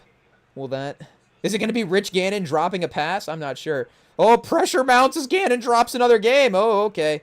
That is also, I guess, right up on top of the headlines. Development hits State Farm? Okay, so, you know, I guess we're not trying to get political. Shout out Gannon University as well, too. Do we have to go Gannon rap drop? Rap hippity hop, chat? Let's see. If we search for hippity hop, maybe Google will know. How DJ Cannon became a legendary drop as well. But where's the Rich Gannon drop video as well, too? I think it's from one of those old NFL games. I'm not exactly sure which NFL game it is from. NFL Rich Gannon rap drop. Okay, this is becoming a way more difficult search than it has to be. Apparently, once again, Bing lets us down and things are just impossible to find in quick research mode. Hey, yo, we need a producer on here that can look things up just to find things, not because, I guess, you know, because we need it, but also we just don't know how to work the internet apparently and do research. Here we go. Don Cannon producer tag. We could have probably just looked at some of those articles, but I don't know. We needed a Reddit thread or something. Let's see. Does anybody have 2002? Yeah, it is Pat Summerall. Gannon steps back. Let's see. Apparently, this thread has been taken down. I don't know. But, yeah, shout out either way. I guess we can't confirm. It is Pat Summerall. So, you know, legendary Pat Summerall, of course, one of the greats. But, yeah, I guess whatever that had to do with Rich Gannon. Was there a Gannon that just made... Oh, Jonathan Gannon. Yeah, shout out. I was going to say, was there a Gannon that was just making plays out here? Yeah, so, you know, is Rich Gannon still the best NFL Gannon? Probably because he won the MVP and has played in a Super Bowl. So, definitely nothing to laugh at. He did win the NFL MVP, right? I don't think I'm tripping about that. But Pickens so far today, hey, yo, 8 for 122 and a touchdown. CD, I guess we could compare maybe early in the season just how he looked pre-post injury. I'm sure that's a factor in his overall production. And it's not to disrespect Pickens. Pickens is just in general a good player. But he has probably been, the better receiver here for the last couple of weeks. So, again, I don't know if that speaks to CD just being in a little bit of a slow, is he in a slower state? Hey, yo, maybe Pickens would be the one that we would probably bet on being in a slower state. But 58 for 109 this year and 7 touchdowns. The stats are already, I was going to say, they're already better than they were last year. And I guess games played is not too far off, but still, just the quarterback play of the season, obviously the situation. I get the wins are one thing, but, again, Pickens just needed the vibes for his production to turn in a different way. So you assume he'll, not to jinx it, shout out. Hopefully Pickens is able to stay out on the field, however that may be. But you would hope that like we're saying, the 1,000-yard mark would get crossed here at some point. At 58 receptions, I guess here we can go per game and see what he is at right now. So he is at almost at 6 per game, 5.8. And I guess he hasn't necessarily played every game, but if he gets to 16 games played, he's going to be, 92 catches, and then, 90 receiving yards as well. He's got to be, honestly, up there. We can round up to 91 as well if we're rounding up and being respectful, and that would be across 16 games, 1,400 yards as well. So I know that, again, you even get the extra game in there hypothetically now for the season scheduling 2025, but, way on pace to set some career highs here. And 7 touchdowns is already the most times that he's been in the end zone for a season in 10 games. So I would say that if we're going NFL season winners, Pickens has got to be up there. Pickens is having a fun year. And I guess this game itself too is not necessarily over. He could still make some winning plays in this one. Hurts. Oh, does he get dropped? That wasn't Quentin Williams, I think, in the mix. But still, I think his impact in the defensive line, absorbing a lot of these blocks, has still been felt early on in the season as well. Or, early on in his arrival, we should say, as well. So the Eagles punting here with 1:47 left. Dallas only needing a field goal in the touchback. What are the touchback rules on punts? Is that out to the 25, or are they going to get that at the 35 as well? Because that would be, that's a first down right there. A free first down. Just the league just giving everybody a free first down, to start their drives. It is what it is. Prescott kind of turning this performance around a little bit. Let's see what his numbers are at for the game. Are we still on this Eagles-Cowboys score? We are here. We might have to refresh the page. 20 for 32, 304, a touchdown and a pick. So I don't know how early on in the game he ended up with that pick. That's right, the tie, chat. Hey, yo, 4-5-1. You forget about that? Would you just rather be 4-6 and win this game and move to 5-6? I don't know. 5-5-1 though. Jerry Jones is going to think that they have a winning record. He's going to forget to look at the tie column. We had a second bye week, or we're going to. We actually are a 500 team. But I guess kind of a 500 team though, technically. Anyways, at 5-5-1. Eagles again 8-3, I guess. The Patriots would just have solely the best record in the league. The Eagles could be 9-2. Bye weeks situated in there as well. I saw one joke about the Patriots schedule. I guess I thought it was for this week. So wait, have they had their bye week already? I guess it would make sense if they've played 12 games in 12 weeks. They probably haven't. But I thought the joke was the Patriots' schedule is so easy that they don't play anybody this week. And I thought it was in reference to the fact that they would like having a bye week. But then I was like, no, they're playing the Bengals. So, kind of the same thing, I guess, maybe. But also, again, it's a good joke to make in the bye week, I think. And not to say that, sometimes it goes the other way where maybe certain results happen and you're like, oh, the Cowboys still losing on their bye week. Like, what happened there? But, yeah, again, for the Patriots, still being a good team, but definitely getting some favorable matchups. It would make sense for them to be like, look at how easy the schedule is. This week, they're not even playing anybody. But, oh, yeah, they're on bye. So, if they solely take the fewest losses in the league, I guess would be the most definite thing there. Because, again, even if Philly is one game behind them, they'd be 8-3 instead of 9-2. Ayo, Rem can do math. The new segment we've added in. Oh, and do we have a beer? We have a popcorn spill. Oh, chat. Is that DJ Khaled? Who is that on the sideline over there? I don't know. DJ Khaled style kind of haircut beard combo. Shout out. But hey, yo, cancel Rem Corner. But either way, you got a popcorn spill at rap. Was that Drake? I guess Drake and DJ Khaled, similar beards, maybe, kind of. They were both rocking kind of that short beard taper fade look for a while. I guess I don't know necessarily. And Drake, I don't think he hasn't been at Raptors games this year. I don't, is he more like a Raptors playoff games maybe? Maybe you start to have a little better teams, better moments. And as unfortunate as it is now, he was, I think, kind of buddies with DeRozan and maybe trying to be buddy with some of the players as well, too. I mean, we know, of course, his friendship with LeBron and now his friendship with Shea, but just in terms of some of those Raptors guys. I mean, I don't think him and Scotty Barnes have quite had maybe the same sort of connection that, him and DeRozan had. And, would Scotty Barnes turn on him in a rap beef the same way that DeRozan did? I don't know. Unfortunately, as much as Drake didn't help himself out in the battle, there are things where you're like, you know what? And again, Drake, as much as, if a guy's your guy, you'll want him to be, the best guy on top of the game, whatever, for forever. I get that. So it's not like, at this point, if we're Kendrick fans, it's not like, okay, well, we're ready for Drake to take his, Kendrick's spot as kind of the top dog belt holder for rappers again.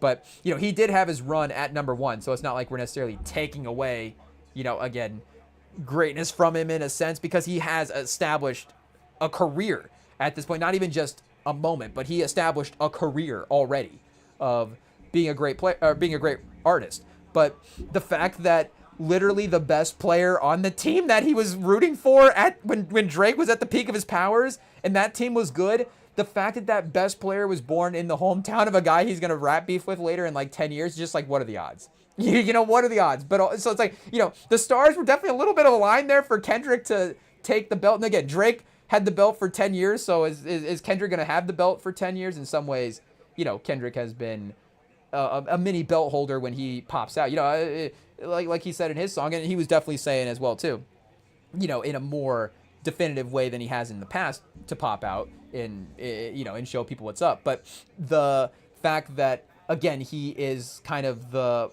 main guy in the face of the game at this point, and like we're saying, being that top dog, he definitely took Drake's spot from that, where he was the go-to kind of just basic number one, and and that's a good thing, I guess, to achieve that, but just to be the basic number one guy in a sense, like Eminem for a sense, like 50 Cent, again, we get how that works, just sort of the hot name, whatever, just the belt holder for whoever kind of the top rapper is at the moment, however you want to phrase that, bar. And there's like the people that are even more diehard Kendrick than us are gonna be like, well, Kendrick was always a better rapper. It's like, well, yeah, I'm not saying that. I'm just saying that, we get that there was a stretch there where, again, Drake was the guy who was the number one guy in the game. But that is, again, just still like it was clear that it was Kendrick's time.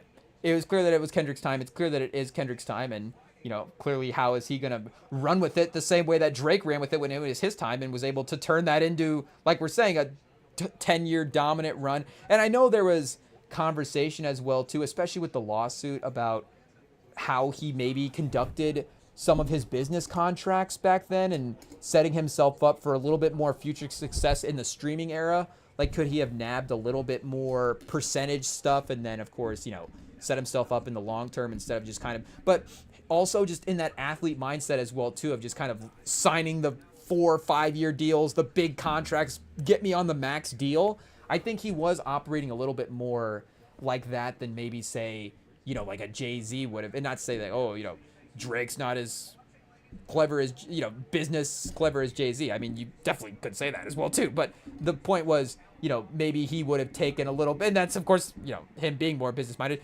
taken more of a percentage as well, too. But the point being, Drake made a lot of money, so he's not a bad businessman.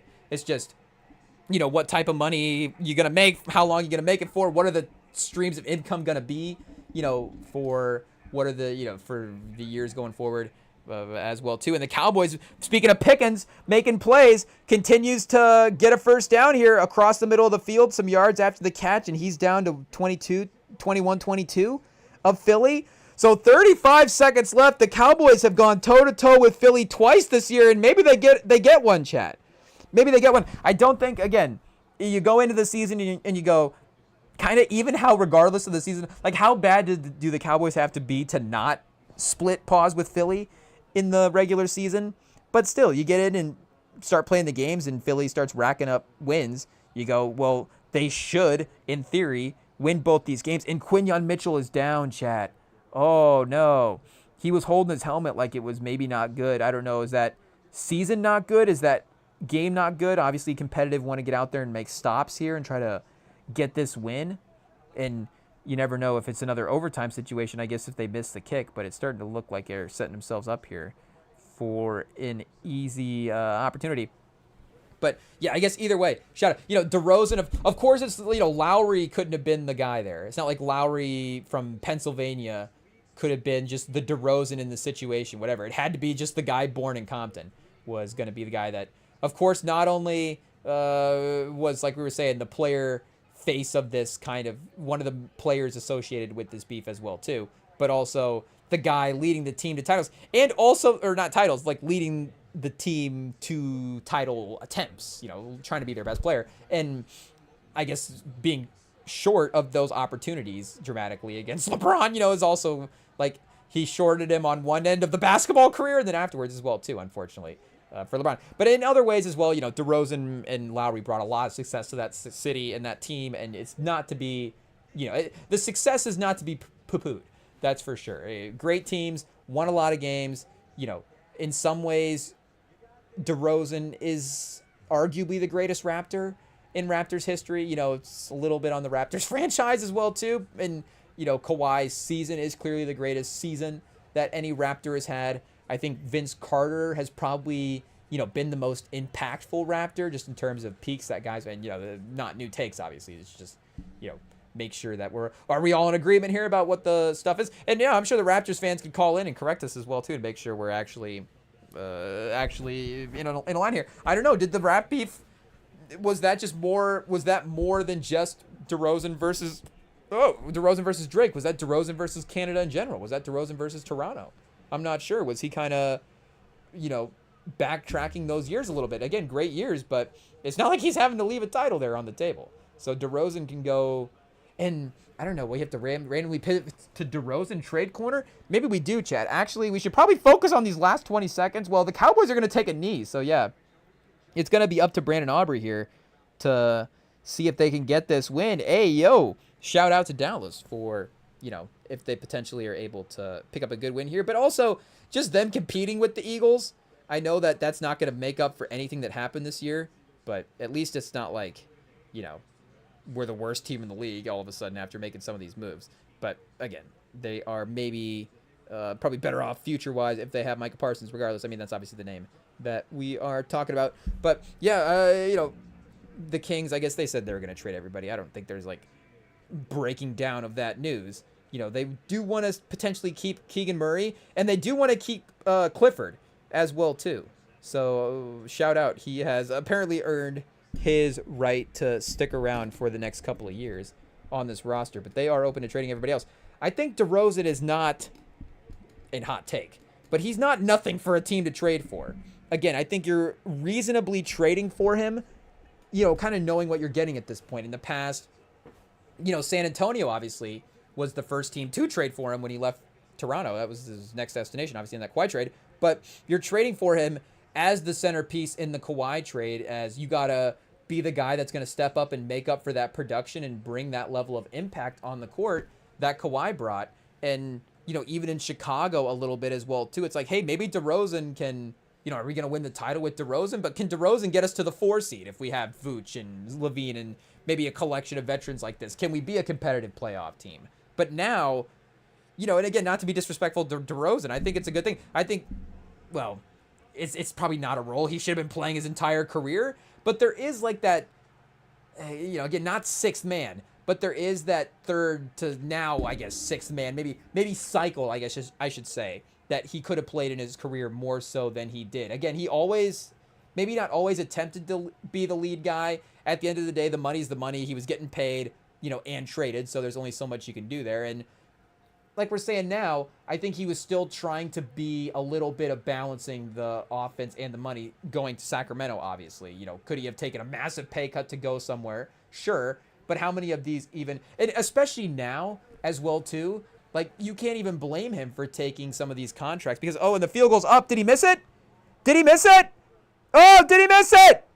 Wait a second. Oh, no, he made it. Okay. The Cowboys fans are celebrating. I was like, wait. They were showing on the TV one upright, and it was going to the left of that upright. So I was like, is that the right upright or the left upright? I can't tell. There's no wind. I don't think that would be able to tell us which upright it was. Maybe there was like a scoreboard way in the background. We could have looked in defined. But yeah, Dallas. Hey, yo, chat. 5-5-1. Philly 8-3. I'm sure Barkley will get his criticism, but I think overall, they're still in a good spot for the NFC. I think the Colts game is a little bit different than this game because this game is always just going to have that rivalry aspect. I mean, the Colts and Chiefs, there is definitely, I think, a competitive. I wouldn't say we're rivals, but those are good high-level games when we play. When those teams play, I say we play. Me and Sam out there, our teams, we're basically battling this week. It is what it is. But those games are. And maybe that really is what the rivalry is. It's just, I'm playing Sam's dude. Our teams are playing this week. It is what it is. But we don't get like a year-to-year schedule. It's not like every year we have to schedule the Colts Chiefs. It is kind of when the divisional matchups rotate through on the scheduling cycles, they'll get matched up. But again, they always kind of battle each other. And they have an iconic playoff game within the last 10 years as well, too, with that Andrew Luck game. So, some big moments associated there. I mean, again, Jacoby Brissett, fun game against Mahomes once. So, everybody remembers that, obviously. But, yeah, either way, the Eagles do have a little bit of that excuse anyways. And they're on the road for this one. They got their win at home. Both were close. Dallas is still, again, an okay team, a good offense. There is those game plan questions that, of course, are just going to arise from any type of performance like this. But, again, end of the day, I wouldn't consider them the loser of the week with what happened here today. But I guess, anyways, do we end on DeRozan trade machine corner? Maybe it is what it is because we are probably going to try to take off and see if we can. We do have the Thanksgiving holiday, of course, this week. And we're excited to be able to have some of the family that lives out of, not to blow up their spot, but we do have some out-of-the-country family. Hey, yo, and I guess they let them in, chat, for the holiday season. Shout out. But for them getting in, it is what it is. I guess I don't know. We're not going to ask about anything, but but I guess like we're saying, we'll try to, I guess, spend more time with them than maybe just the holiday, but who knows how good of a job we will manage at that. But either way, in our attempts to spend time with the family, we're going to focus on the DeRozan trade machine here as well. I guess maybe we should just say that I think that he can still be really valuable as a scorer to a playoff team in the right situation. His contract, well, I think that's clearly what's possible. But, I guess his contract, I would not be scared of it. It's only 2 years. And, again, I think he can be a little bit more valuable at the end of games as well, too, if you have those lead guys in the right roles versus maybe, again, is he going to be a guy that plays 38 minutes a game and is one of your best two-way players and all that different stuff? I don't know. Again, to compare to Austin Reeves, is he a little bit more where Austin Reeves was maybe where Concanopoulos is at right now? But it's like maybe he starts off the bench, of course, as the main sixth man and then is one of your final five guys. I think that's a really interesting role. I don't know why Houston immediately jumps off the page as a team that would trade for him. And for some reason, I think it's because it would be a weird fit team like that. I don't think we need to necessarily figure out what team DeRozan makes the most sense on. It would just be who wants to take a chance on his scoring. And not to say that Houston, again, needs his scoring. Do you want Reed Shepherd to continue to develop? And then, of course, you brought in Durant and you have Sengun and all these different guys. I don't know is Sacramento going to take back the Van Fleet contract for DeRozan? That'd be some pretty funny, Sacramento stuff to do there. So this trade wouldn't, maybe it's because, again, Houston has so much talent that DeRozan would actually probably get lost in that roster, and his ability to just only be positive could definitely be accentuated there. I've definitely wanted to see him with Jokic, and I know that in some ways Jokic with these types of players is obviously really fun because this team's just really fun to watch right now, but are they a little bit more ideal like a Cam Johnson or even Jamal Murray, who's got is obviously super creative off the dribble himself, but is a great off the ball guard as well too. Versus DeRozan, kind of very ball dominant. But I think DeRozan and Jokic would be really fun together, and they're both high IQ guys. And just to see, like, okay, what is like the most random guys you can have on your team? Like, I guess DeRozan maybe couldn't be Bruce Brown, but also I don't know if Bruce Brown and Jokic if that's like fun, that when those players are teammates and that dynamic on the court actually works. Like, again, Jokic could work with anybody, but maybe that's why the DeRozan thing becomes tempting. But again, you're not going to move Cam Johnson for DeRozan. So the tricky thing, of course, does become, like we're saying, in 2025, trying to navigate the salary cap and find the right team. Is it Phoenix once again? Do we bring Phoenix back to the table? Maybe Grayson Allen for DeRozan is not bad. I don't know if you're necessarily saving yourself much on the contracts, but I mean, Sacramento will do this again. We don't have to figure out Sacramento. We have to try to just find a trade that works, I think, because Sacramento will say, yeah, we're trying to clear the books. We're trying to reset. But also, if we're only cutting $7 million on a DeRozan trade for Grayson Allen, that's fine as well, too. It's just some salary. I guess we don't have to cut all of it. So, they'll be inconsistent and definitely settle for some stuff as well, too. But I guess DeRozan to Boston, we just kind of rerun through the same teams that could be potential trade teams as well, too. But that one doesn't have as much fun potential as like LaMelo. Like, maybe we're just agents of chaos on the trade machine this year. I don't know if that's the goal. Toronto is second. He goes back to Toronto, maybe? I don't know. Second in the East right now. You do have everybody kind of on a similar timeline, so I don't know. Is there just a vibe that is kind of, you don't want to mess up? Do you have the cap space to just bring him in as well too? Again, it's gonna have to be quickly, or like a Pirtle contract that you move. So it does become much. So maybe the contract is a little bit more difficult than I was giving it credit for. I just want to be optimistic about our ability to cook up on the trade machine as well too. Oh, Cleveland again a little bit. Oh, they can't aggregate though. They can't aggregate because I was gonna say Strus at 16, and then you only have to get 10. Like, if it was Strus and Wade, Dean Wade is obviously like kind of impactful for him, but Strus and Tyson, I don't know. It feels like there would have been a path there if you could throw some of the contracts together. I mean, Miami, of course, could obviously be just send that guy to Miami and let him resurrect his career under Spoelstra. Or maybe that is the Minnesota move, to just bring in more scoring, because they can aggregate. And you know what? Conley, again, you're going to need maybe a little bit more value there, but it's clearly let's get something different in the house type of a trade. Conley's not the, hey, let's see what this team looks like under Mike Conley type move. So you would need probably one of the other young guys back. Is it Terrence Shannon or Dillingham? Dillingham just hasn't been able to get minutes, and I don't know defensively what he looks like, but they'll take a chance on a smaller guard. Hey, Devin Carter and Dillingham in the backcourt? I don't know. Devin Carter, he had defensive projection, though, when he was in the draft.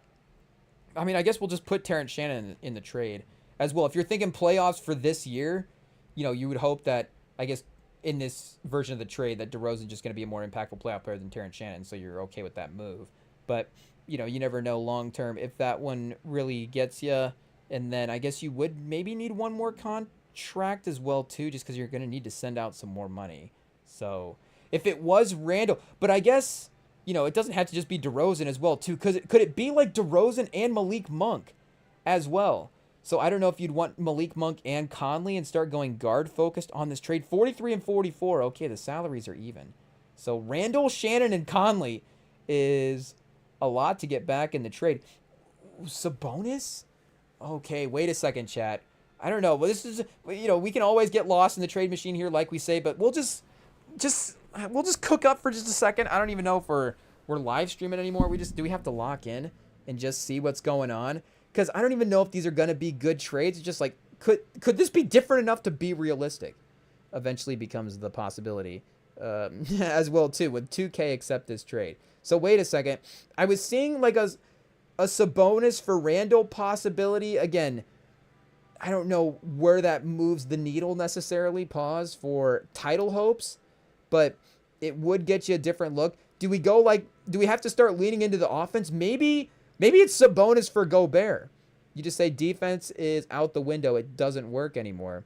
We're not going to try to, if you can't beat Jokic, join him, pause, get a Sabonis in here, and just hope that Edwards goes toe to toe, obviously, with these guys in the playoffs. I mean, Gobert and Randall, I guess we're third. Do we just swap cores at this point? Gobert and Randall for DeRozan and Levine, and but maybe Levine as well too. We keep forgetting about him. I know we're saying DeRozan, I guess, and Levine, I guess, again, the contracts. Levine's a good player.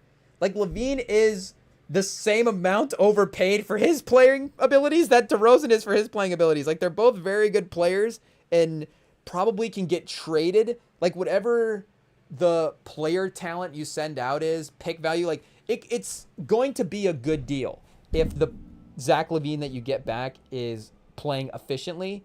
But again, fitting it into the salary cap is going to be the difficult thing, I think, for these teams to navigate. So I know maybe we're a little hesitant to trade Naz Reid. Is there like a poison pill situation that he is on?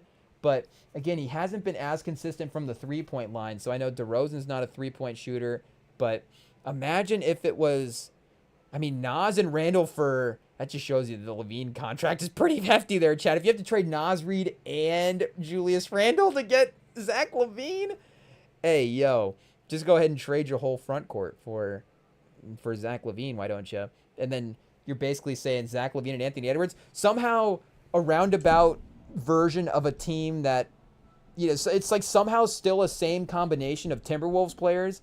Zach LaVine, of course, starting in Minnesota, but he is better now, and maybe he is actually, of the guys they've had, but we did see Cat and Anthony Edwards, of course, were in the conference championship 2 years in a row. So we can't say that didn't necessarily work as well.